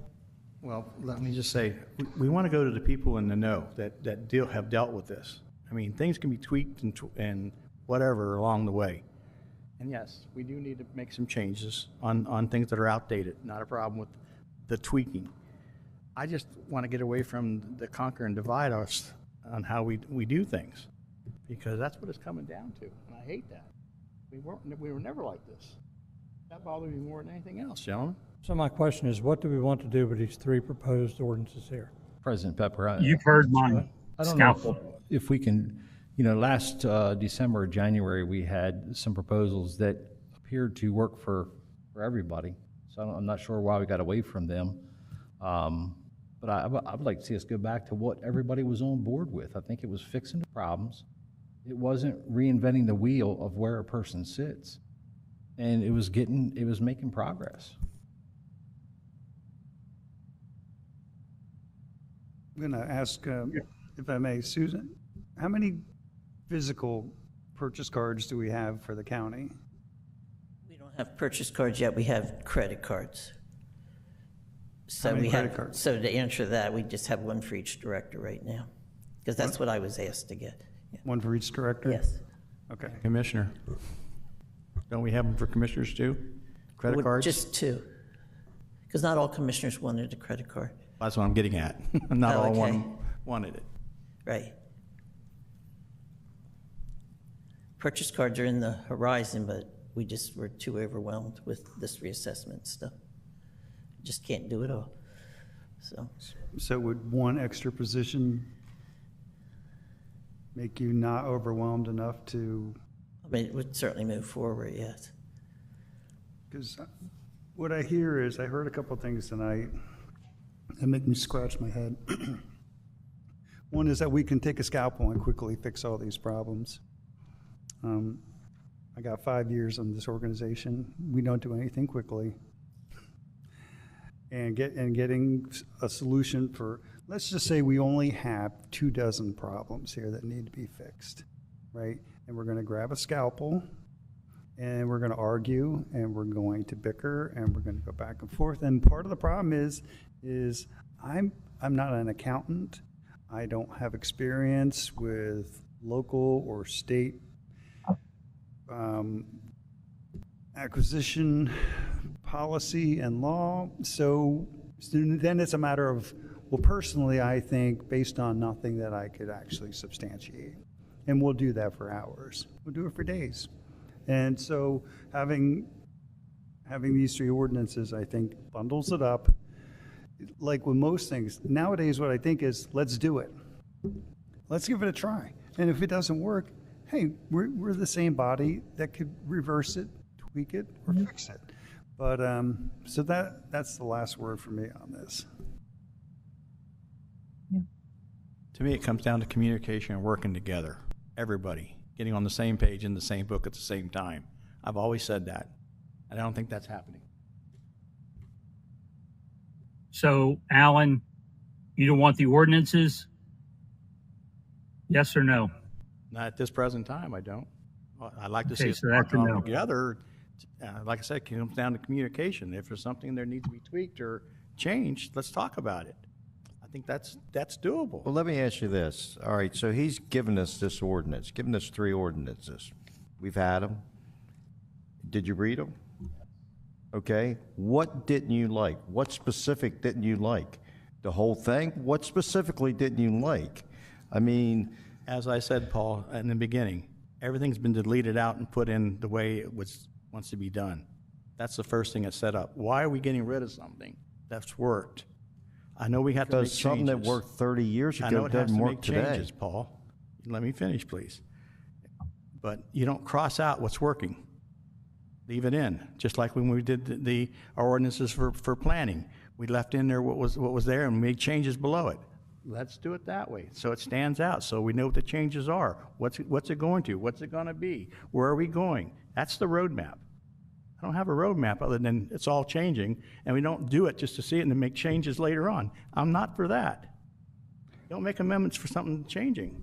Well, and that's why I said we should table this and let him go back to the directors who just got him changes today to it. But, you know, we're saying, well, we don't want this, we don't want that. What didn't you like specifically in the new ordinance? What specifically didn't you like? What specifically do you have a problem with? Because all I hear is you're saying, well, you crossed out the whole policy and wrote something different. Well, okay, he wrote something different. He's trying, in his eyes, he's thinking he's improving it and making it better. So as commissioners, if we read this, what specifically in how he wrote it don't you like? Just don't say, well, we're taking a hammer to it or he crossed everything out. Some of the stuff was moved over. So what specifically don't you like? I don't like the way it was done. How's that? Well, things change. And, you know, things that worked 30 years ago don't work today. Part of the changes, too. Let's go back to the ordinances that we all agreed upon and bring them back and look at those. Not this what we have here before us tonight. What we all agreed upon back beginning of the year. So just to be clear, there wasn't a disposal of property ordinance because that's recent. It's just another thing that came up recently about the difficulty of getting rid of stuff. The other two ordinances, we can go back. I've saved earlier versions. I'll try to find the version that was workshopped in December. But I know the issue continues to be discussed.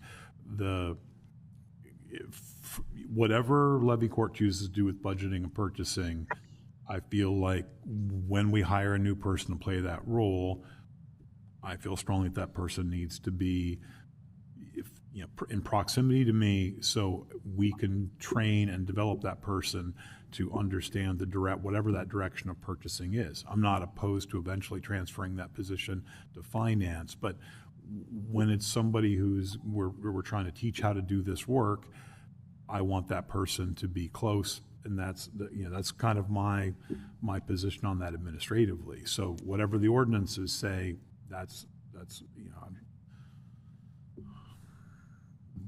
where I am on that. Well, where I am is we go back to what we agreed upon, and you can bring in the disposed surplus property because we didn't talk about that then. You can bring that in. But I'm not in favor of putting a purchasing person in admin. I think that purchasing person should be in finance and and clean up how it's done in finance. Only have one person in charge of purchasing. And so we can do that, I'll be fine.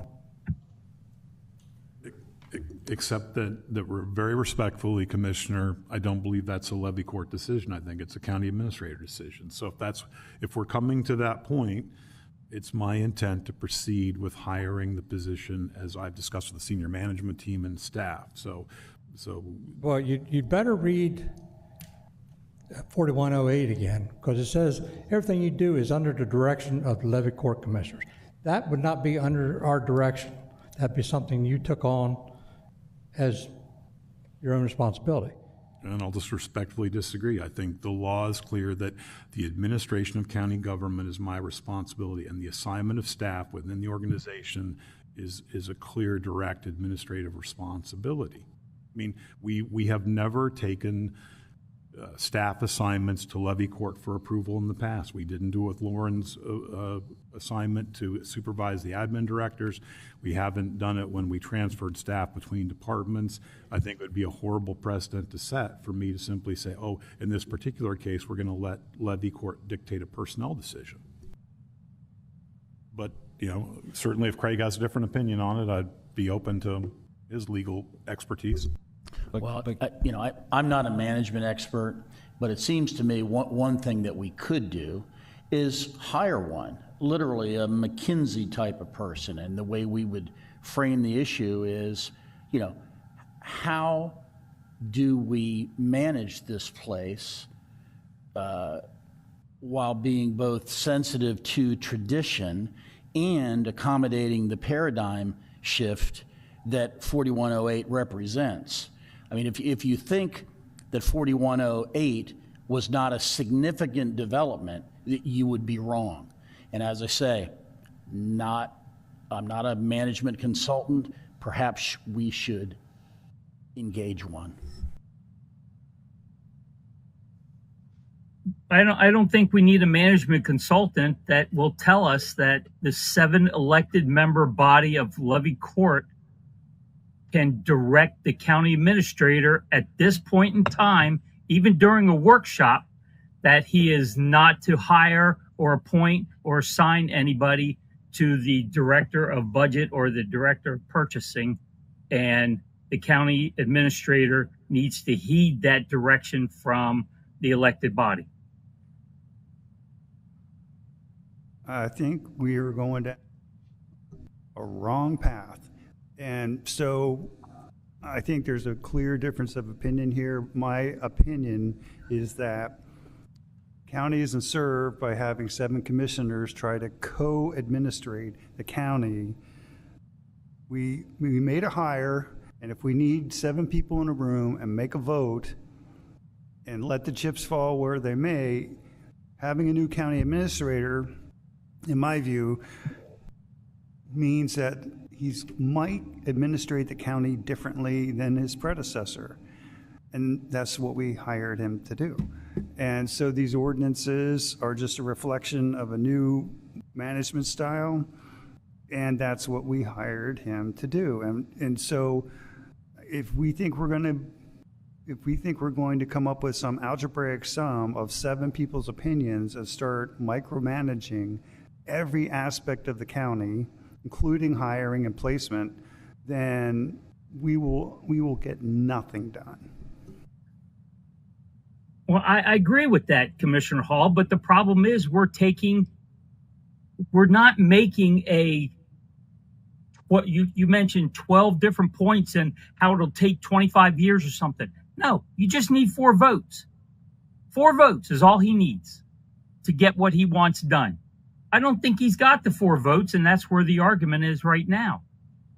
So my opinion, and Terry asked this, and even Commissioner or County Administrator Decker asked this, what is his direction? My opinion is the direction is to go back and take a scalpel to the policy and start implementing new policy that will assist our purchasing agents in the departments to be able to do their job more efficiently. If I can offer an example that I hope will better explain my point. If all 7 commissioners wanted to vote on the termination of a classified employee, I would respectfully decline that direction. And if you felt compelled to remove me from office for that decision, I would accept that. I serve at your pleasure. But I am not, as county administrator, going to allow 7 commissioners to vote on the termination of a classified employment, because I think that would be an abrogation of my responsibilities. So there's policy decisions that you make that I may not agree with, but I support entirely once they have 4 votes, because that's my obligation. And I respect the body's right and authority to establish policy. When it comes to things like the assignment of personnel, that's squarely in administration. And whatever this particular, however you feel about this issue, it's just a terrible situation, because I've seen governing bodies get in the business of starting to dictate things like personnel decisions, and that ends up being a horrible mess for everybody and demoralizing for the organization. So my obligation is to support policies whether I agree or not, I would respectfully request that you extend me that respect when I make administrative decisions with which you may not agree, but understanding I'm acting in what I believe is in the best interest of the organization.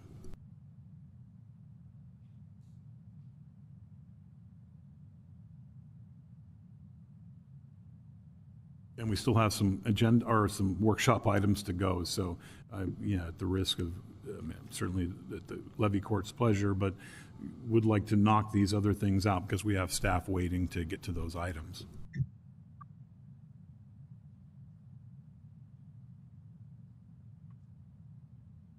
Well, just let me ask this then. We just went through a budget process. We're going to hire somebody and increase our budget and everything down the line that takes the taxpayer dollars to put in for doing that. So we're going to grow government for one position to get what you want. So, and I understand what you just said.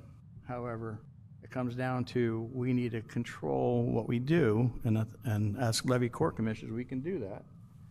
We put a hiring freeze. We put a hiring freeze on other than the critical needs that we haven't been able to fulfill, wastewater and things of that need, to make sure we get enough time to work on this. Because I don't want to push this through. Just to clarify, Commissioner, this is an existing position. There's no increase in the budget involved. This is a position that was already funded. You could, as the governing body, defund the position. You could move to eliminate the funding. Then neither finance nor admin nor anyone gets that position. I don't have the authority to create budget for a new position, but I do believe I have the authority to reassign personnel within the organization depending on the needs of the organization. Well, all I can see is you're robbing Peter to pay Paul. So I'll just put it that way.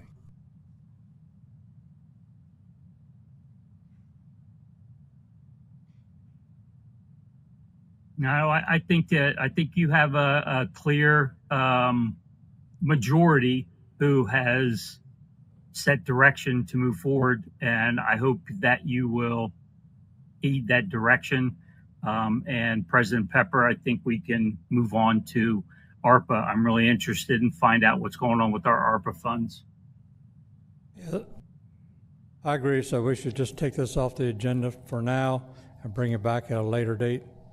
These first three items, and because I think we've come at it to an impasse this evening, and I think the county administrator has heard from a majority of the folks here tonight. So and been given some direction, but I think we'll just take it off for this evening and move it to a later date. And at this time, we'll go to the ARPA project status update. Commissioner Pepper. Commissioner Hertz. I agree to push it on to a later date, but I think we need to set a time. Just last time it went 6, 7, 8 months. Obviously, it went off a misunderstanding. But we need to set a time limit, 30 days, 45 days. I agree. So this stuff doesn't linger on. He wants to talk to the department heads. I agree with that, and come back with something different. And I think 30 days is enough. Yeah, 30 days. 30 days is enough. Thank you. Yep. In 30 days or so, depending on how the meetings work out, we'll bring this back and with different options. So the ARPA project's next. I think Lauren's been working and Diana is still here. So I think the first and I think the most potentially, I don't know what the right adjective would be, but the Field of Dreams nonprofit is not a valid nonprofit as recognized by the Internal Revenue Service. It's a condition of ARPA funding that they be. Finance has communicated with them. As of today, we had not heard anything further on that.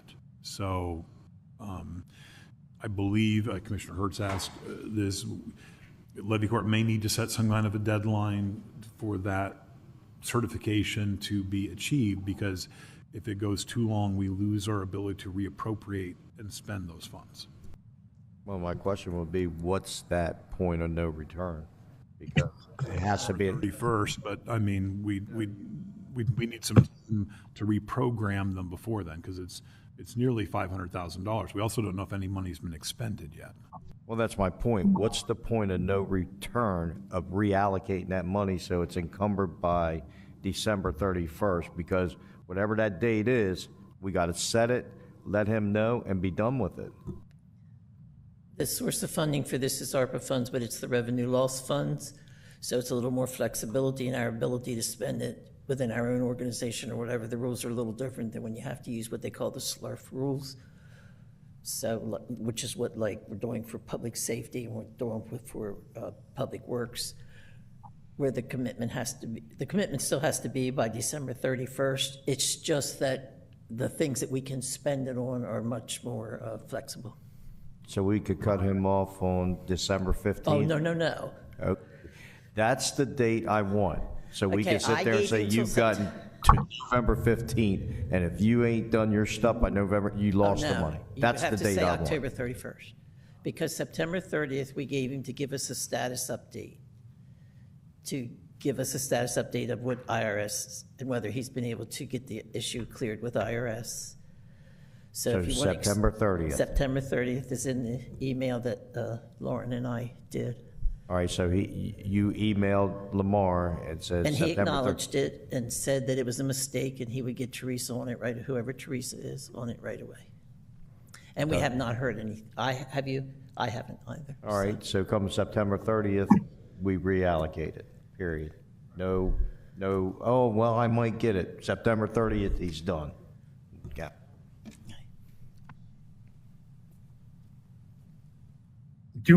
Susan, do we have some ideas about what we would use that money for on October 1st?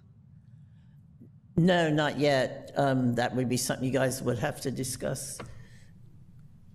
We have stuff in sewer that we can put that on. Yeah. The septage. So if that's the case, can we ask the directors to start looking, because that's a considerable amount of money. We have ample space, particularly with the septage receiving area. I guess this is a nice transition to Diana. That Diana and Lauren met with Dan String on the engineering to confirm that we're going to be able to bid and be under contract. I called, because that occurred while I was on leave, I called Dan myself, talked through some options. I think the septage receiving area, what's our ballpark, 2.8? So we think that's potentially a 2.75, 2.8 project. We only have $1 million of ARPA allocated towards it. That's an extra almost $2 million that we could absorb in that project alone. It's going to be a great project. All right, there you go. So as I mentioned previously with the septic receiving project, we really won't know the cost of that until the bids come in.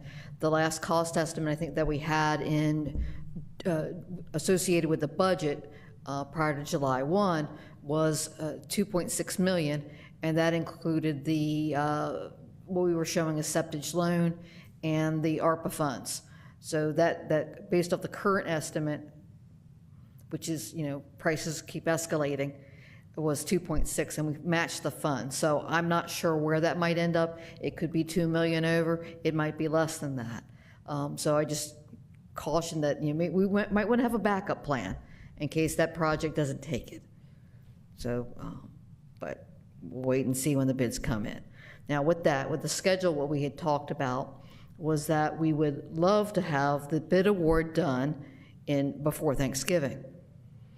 So, with that, we made a backup plan that we could go to Levy Court on December 3rd, possibly, and change that from a workshop committee to a business meeting. And that would allow us potentially to have the award done before the end of the year. So you're saying this plant might not go? No, I'm not saying that the plant won't go. I don't know what the cost is going to be of the septage receiving. The current estimate is 2.6, and the money budgeted for it is 2.6. Ken's thrown out a number of $2 million. I'm not going to disagree with him on that. I don't know what the number is going to be. We're just saying we can lose $500,000 more of ARPA money in there, right? We have the potential. but we should also have a backup plan for other plans. Well, the biggest plan we have is to not send any money back to Washington, D.C. So that's a big enough project where we can absorb it. Also, Diana updated me about the cammering, the pipes.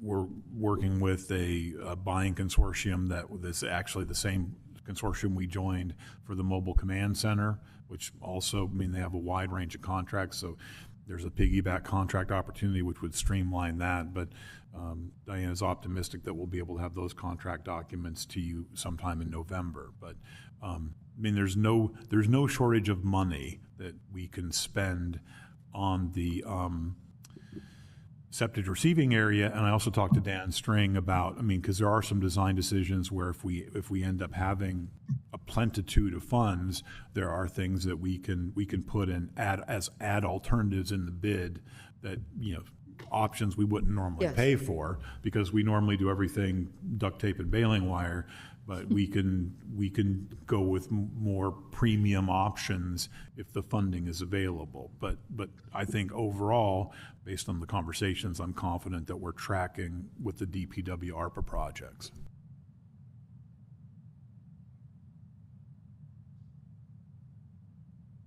Do we got any other ARPA programs that are close that we might get more money from them on September 30th? Not to, I think all the other projects like Boy Scouts and some of the other projects, the last reports I have is that everything is proceeding apace, unless Susan has something new to add to that.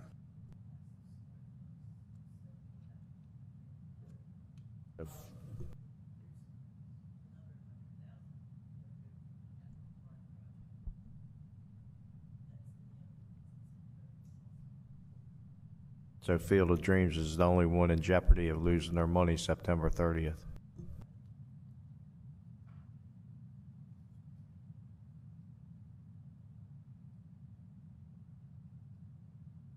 I haven't heard a response. Is that true? Susan's not at the mic. She said yes at this point. Okay, thank you.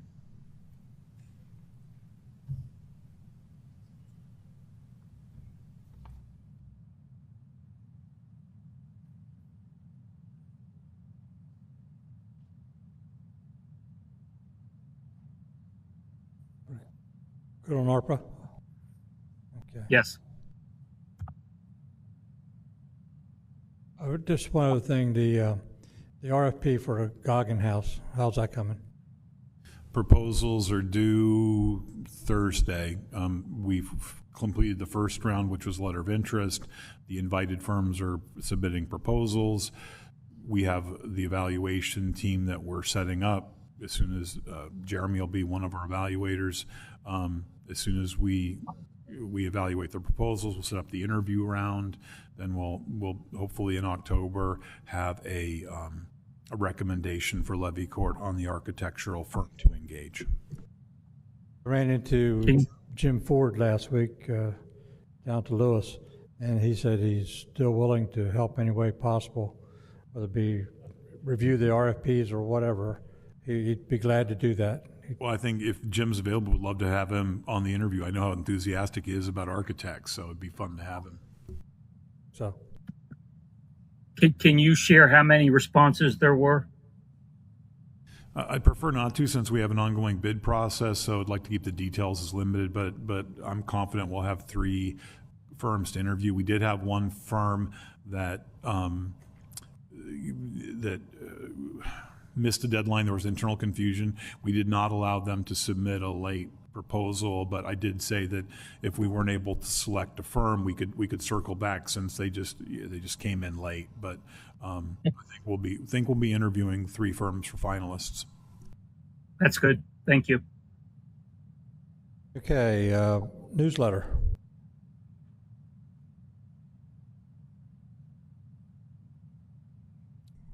Good evening. So in your packet of information, just kind of outlined some discussion on where to go with our newsletter. The memo stated that our printing to be coming out here early December, or the winter edition, is the last one of the roughly 2-year contract that we've had with Indiana Publishing, Printing and Publishing. I think they've done a pretty good job for us, but that is coming to an end. So we just wanted to get some direction from Levy Court as to, what should we do next? I think we've had this discussion many times before, so it's not a new topic by any means for most of you. Does anybody have any general questions about the contract or how we do this?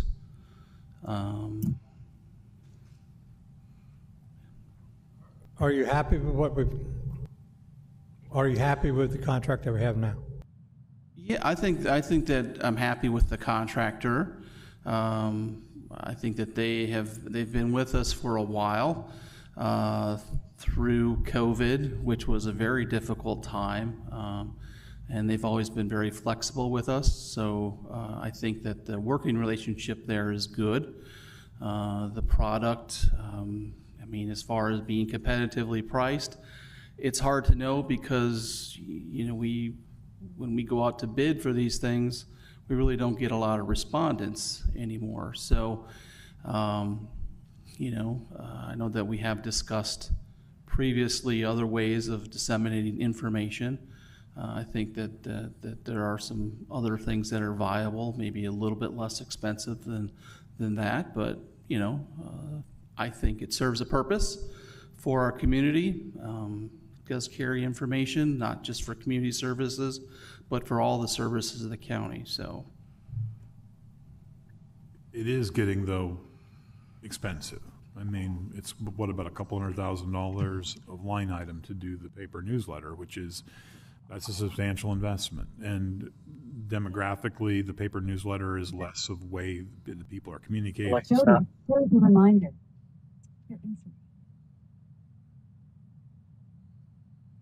It's just making sure, because as we look at the budget, and Jeremy took a hard look at his budget this year, it's just a very significant investment for us, and that $200,000 would buy a lot of rec programming, play equipment, other things. And my understanding is most of the people now access our information digitally through our website or social media.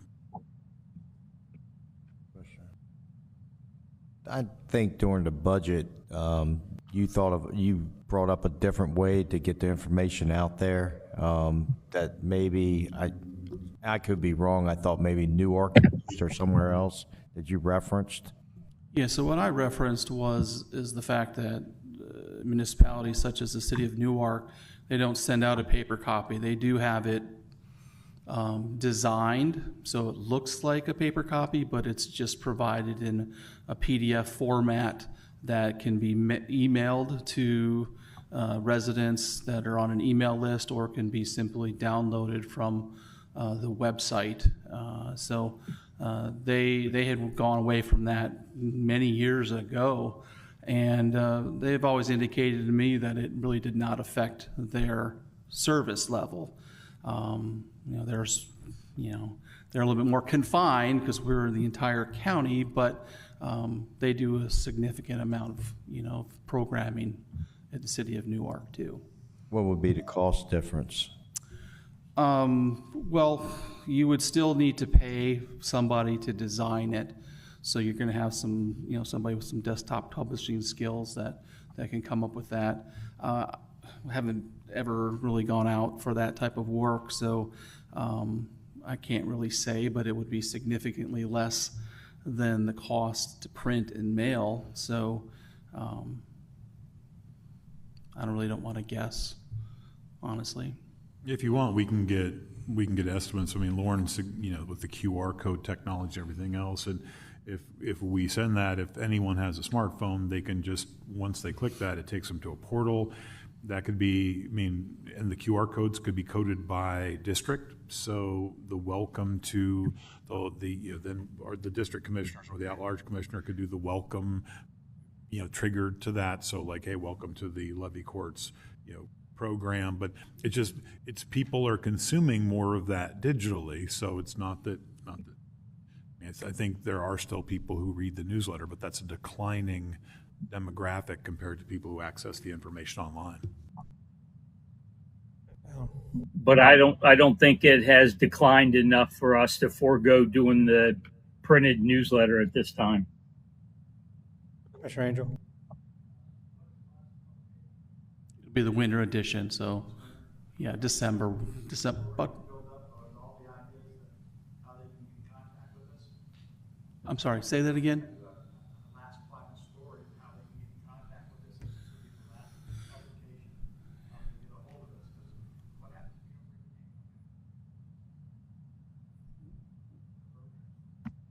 Oh, I don't really foresee that, but speaking about, last stories or transitional stories, we'll say, is that accurate, what you're trying to say? The PIO and we could get together and discuss how that could come out. But yeah. In this last publication, would it be possible for you to write a story about what we are thinking of doing and ask an informal poll if someone would rather have it emailed to them as opposed to receiving a paper copy in the mail? Yeah, unfortunately, that's not advisable, and it's a timing issue. So right now, our information from a recreational park, that's already to the printer, right? We already have developed that. So we're going to start developing spring stuff here by the end of next month. So if we wait until December and then have to regroup and do that again, then it's going to throw everything pretty wonky. So there might be other ways to do some informal polling rather than waiting for that. Now, we have done polling using the brochure in the past, and obviously not obviously, but unfortunately our response rate was incredibly low. Literally we sent out 80,000 copies. We had a form on the back that they could drop off to us. And this was a decade or so ago, and literally we got like 123 out of 80,000. So one of the things we could do is look for the money, do a QR code postcard mailing, and then see because we can track anybody who scans it and splashes the page. So, and we could make part of that a survey saying, is this the future? Would you like to get information this way? But we might be able to see what kind of response rate we get. I'm not sure we'd have to necessarily even do a county-wide mailing, but we could do some targeted mailings. But the mailing and the production costs on a postcard are substantially less than a multiple-page magazine. And but we can brainstorm some options with the PIO, with communications people, to see how we can try to reach people. And also, I guess part of it's trying to figure out people who still. Maybe that's one of the things we could do when people sign up is the how did you hear about us, make that a required block. So when people are registering for programs, we can start tracking what the source is from how people are accessing that information. So if the general direction of Levy Court is to transition to something else, I would respectfully say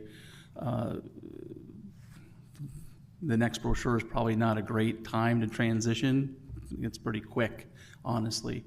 The good news is we are budgeted for the year, so and the contractor is amenable to extending, the contract for another 2 printings.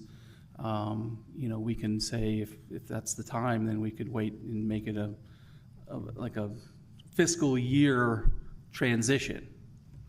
But again, just trying to give ideas and thoughts.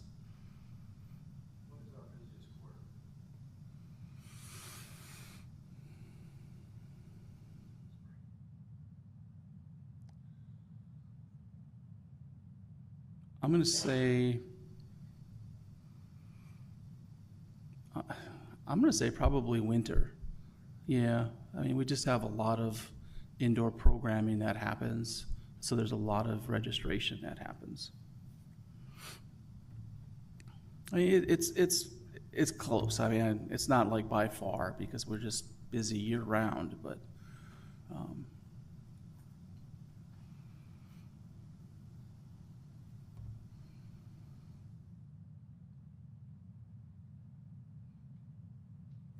Is it the sense of the levy court, though, as opposed to just let this thing wind down to try to keep producing the newsletter at the current rate for the foreseeable future while we explore options? Because that's, I think, at the heart of Jeremy's question is, should we plan to keep running newsletters for the time being?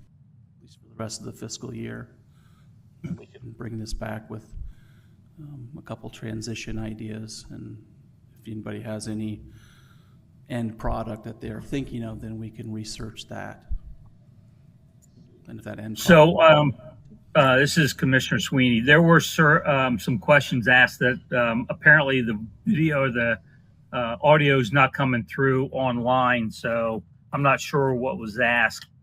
But Jeremy, I'm okay, and the rest of you, I'm okay with picking up 2 more newsletters to finish out the fiscal year, which would be through June of 2025, but sooner rather than later coming back with alternatives for what we can do as a replacement in what would be the first issue that we sent out after July 1st of 2025.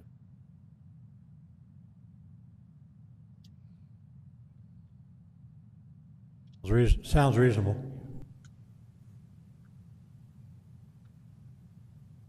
Work? Okay. One question. In this next newsletter, is there anything in there about the reassessment?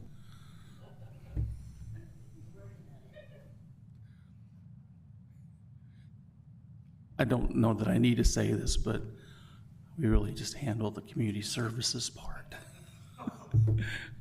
But we will be able to get something in this next issue. Kelly says yes. All right, great. Thank you. Just want to make sure, because I know it came up in leadership a couple weeks ago. So You don't want me to write stories. I'm just an old football coach.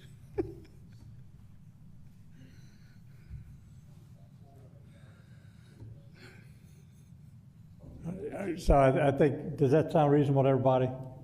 What Commissioner Sweeney recommended? I think it does too. Yeah, I'm good with that. I just, like Commissioner Sweeney said, come back sooner rather than later with the ideas. And let's not procrastinate and be ahead of the curve this time. No later than end of October? Yeah, I mean, that works for me. And on those previous 3 ordinances, 30 days to the closest meeting to that would be October 22nd. Department of Public Works. Well, I thought Trudy was going to be here for this one. We went through a process that HR led recruitment for to hire a public works director.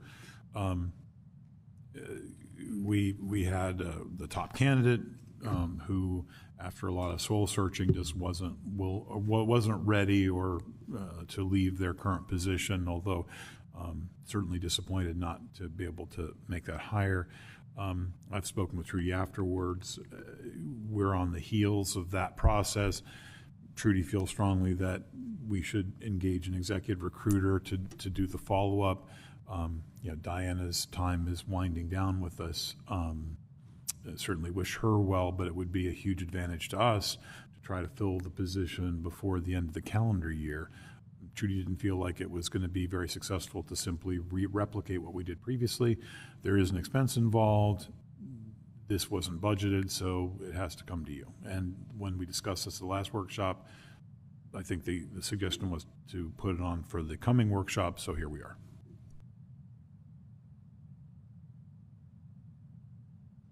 So we're looking at going for a headhunter. That's the request. I'm good with it. Yeah, I think it's the way to go. The process we just went through, the best candidate refused to take it. My understanding is everybody underneath them wasn't worthy.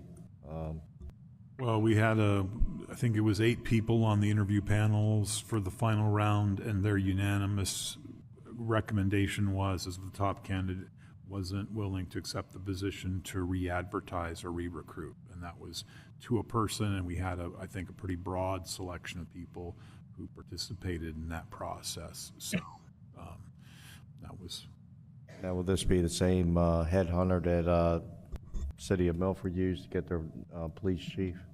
We haven't actually spoken with any executive recruiting firms yet, but I've worked with the recruiter who did the search for City of Milford on the police chief, GovHR. They've done a good job. We'd have to go through some kind of, we can try to find a piggyback contract opportunity. I think they spent about $25,000 for their recruitment. That's roughly what I would expect us to be in, but I think that's the best way to get some national exposure, because we came at this after several public works departments on the Delmarva Peninsula filled public works director jobs. Sussex hired one, Caroline County hired one, City of Milford hired one. So we just kind of got to the store late. I'm for it. Yeah, I am too. I'm good with it. Me too. We'll make the arrangements and proceed. All right, property taxes on poultry farms. We have a meeting scheduled with the Poultry Growers Association. I think Grayson was here earlier. I don't know that he survived this long.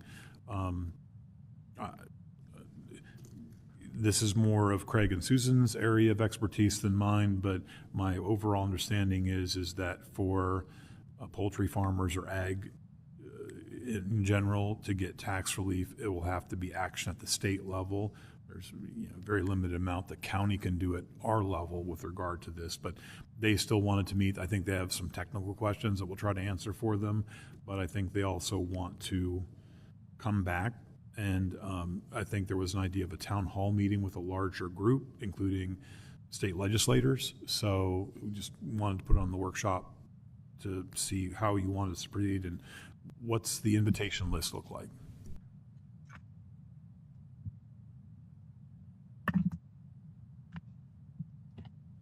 We could try to piggyback on the legislative luncheon where we're trying to gather all the legislators and make it kind of thematic to try to kill 2 birds with 1 stone.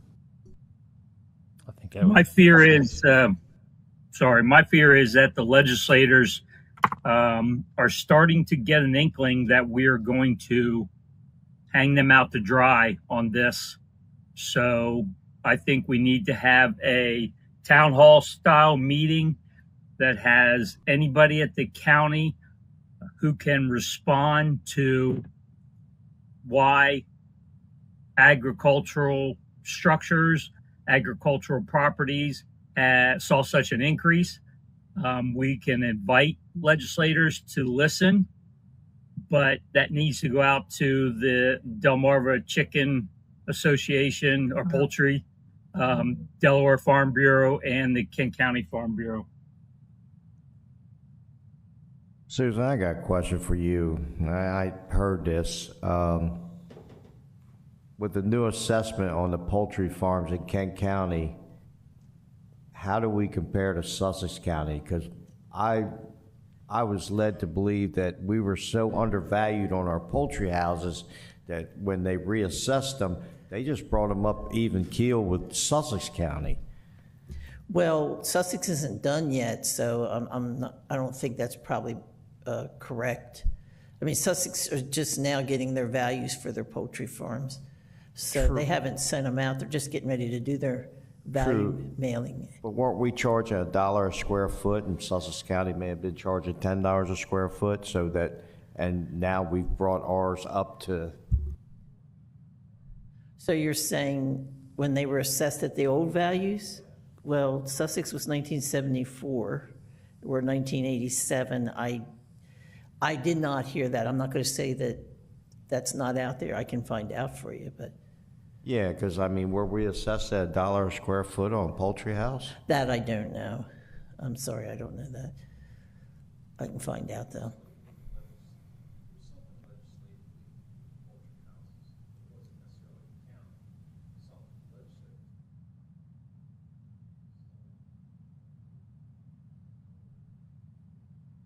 I think there was an attempt, as I understand it, of state legislation to exempt ag structures from property taxes. I believe that legislative effort failed and did not pass. Well, they've tried twice in the last 5 years to do that, so, and it has not passed. I don't Yeah, know the last one that tried was Senator Ennis, and Senator Ennis had a lot of authority and power within the Senate, but still wasn't able to get it passed. And not only that, but there was House Bill 42 that was came through committee this past General Assembly that would have limited school districts to a $0 increase in their revenue from reassessment, and it didn't pass. So that's why I just don't see anything happening on the legislative level to fix this. There's a partial exemption for some of the buildings. I'm not a farmer, the composting or some of Right. those Nutrient management. manure sheds, essentially. Nutrient, right. Yeah. Right. Nutrient management system. Right. Thank you very much. So that's exempt now. Yes. It is, but we've had some farmers, a farmer contacted me and said that she had a shed that had, for want of a better term, cow manure in it, but she had a tractor parked next to it, and it was classified as an equipment shed, not a nutrient shed. But I think she's since got that corrected. Yeah, we've had at least 3 so far of those, and they've been corrected, Right. that had equipment parked in them. Yeah. Right. Well, we will find out what happens in Sussex, and my understanding is they have more ag infrastructure than we do. So one of the things that we've done is we've reached out to our sister counties, and I think that the assessor from Sussex plans to attend the Actually, meeting. tomorrow Gina's going to come, and the assessor from Sussex, and then 2 Tyler people, or 3 actually, with Paul Miller also. So Well, and since Sussex has all that money, I figured the least we could do is ask them for a chunk of change for having gone first, that we're helping them solve all these problems. They could give us a few million just to sort of ease the pain. the email that Todd sent that said that Kyle did a good job explaining everything was actually Ryan. There's no such person as Kyle that works for Tyler. He got it wrong. Well, telling Todd he's wrong is above my pay grade, but it is, I think, I mean, and I know that the Holly said that it was, I guess, trying to put a positive spin on it, but I really do think having a chance to work this stuff out, giving the state, because and nothing's going to get done, I don't think, for this tax year. I think, unless there's some kind of direct relief that the state wants to give impacted farmers, I do think it's going to be a hot topic in the legislature for the FY26 tax year. So what they're learning from us, I think, is going to probably help inform the legislation. Some of the surprising, and I think we talked about this a week or 2 ago, some of the surprising things for me was with the legislators that weren't aware that the county had no control over school tax. That was, I mean, honestly, that was very, I mean, Commissioner Hertz and myself were at an event and was asked, what are you guys going to do to reduce the pain with the school tax? And look, is that basically correct, Paul? And yeah, it was. So I, I pretty much told them it was their fault. Yeah, we're going to do whatever you tell us to do. Yeah, that's shocking, actually. Yeah, but the bad thing, if you give it to the farmers and stuff, then the next group's going to come to senior citizens and small businesses. I mean, before you know it, I mean, we won't be collecting taxes at all, which everybody would love. But I mean, I don't see where we can go on poultry farms and forget about the senior citizens, forget about small business. Absolutely.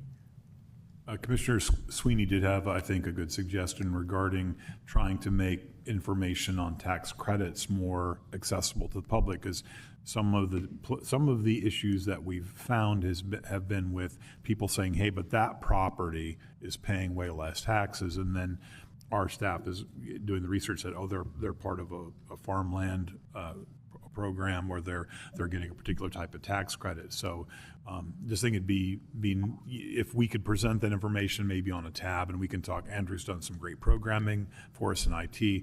Maybe there's a way to present that information in Pride that allows people to know, hey, did I get my elderly tax credit, or did I get my disabled tax credit, or We're working with Andrew and Donna on that right now, so, yeah. Yeah, and I know that I'd sent Ken, I don't know, maybe 10 or so, and I'm still working on compiling a whole packet. A couple of firms, as Ken said, they didn't have necessarily farmland preservation with the state, but they had a farm program with the county. But then there was also a few of them that did not have anything with farm, and I mean, you know, values were just considerably lower than a similar acreage farm in the similar district. So I'm going to we need to check those out. Yeah, I'm getting all those together, and then I figured I would come to you guys, and you know, you guys can figure out, you know, if it was an error, if there's a particular reason why it was like that, so that we can at least answer to people appropriately. Yeah, Cheryl and Tammy and the team have done a great job. I mean, it's been a real pull, but I asked Cheryl, I think she thinks that we've made something like 10,000 plus corrections to property records. So, which is why when asked, and I was at a CAP meeting at lunch today, said, I mean, the data we have today is much better than the 1987 data. And I realize it's painful for some people who went from being underassessed to equitably assessed, but assessments team has been great about, if they get information, updating the files. And I think, you know, we've really cleaned up a lot of information, and in 5 years, the assessment should be fairly straightforward. It should be. I mean, I'm expecting an increase in the appeals for the coming year, now that people have seen tax bills. But now that we have hearing officers that have been trained, I think we've got the infrastructure where if we have a real surge, we're well positioned to navigate that. And I want to add, and the tax office has done a great job, because let me tell you, they have heard nothing but negative, negative, negative, negative. They have not had a happy camper, so it's been a very hard year. Yeah, I get that. I've had a couple that have called me and said, just want to let you know that my taxes went down, and I appreciate it. When Tyler comes up to meet with the Poultry Association, can we also let them know that we'd like them to attend a town meeting with members of our agricultural community? Sure. Yes. Thank you.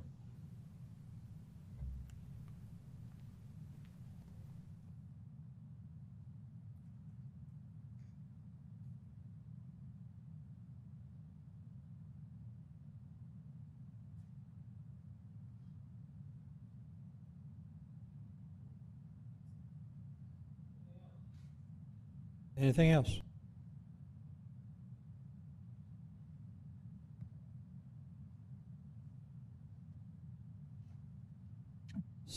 President Pepper, just let me say again, I appreciate you guys having the rest of the workshop out in chambers, even though there's been some missteps with the mics.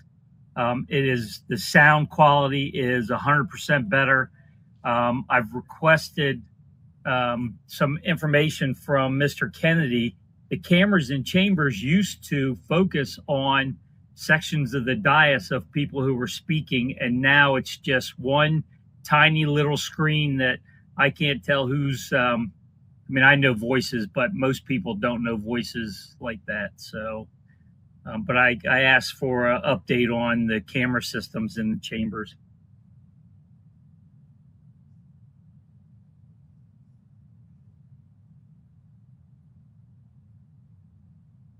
Anything else?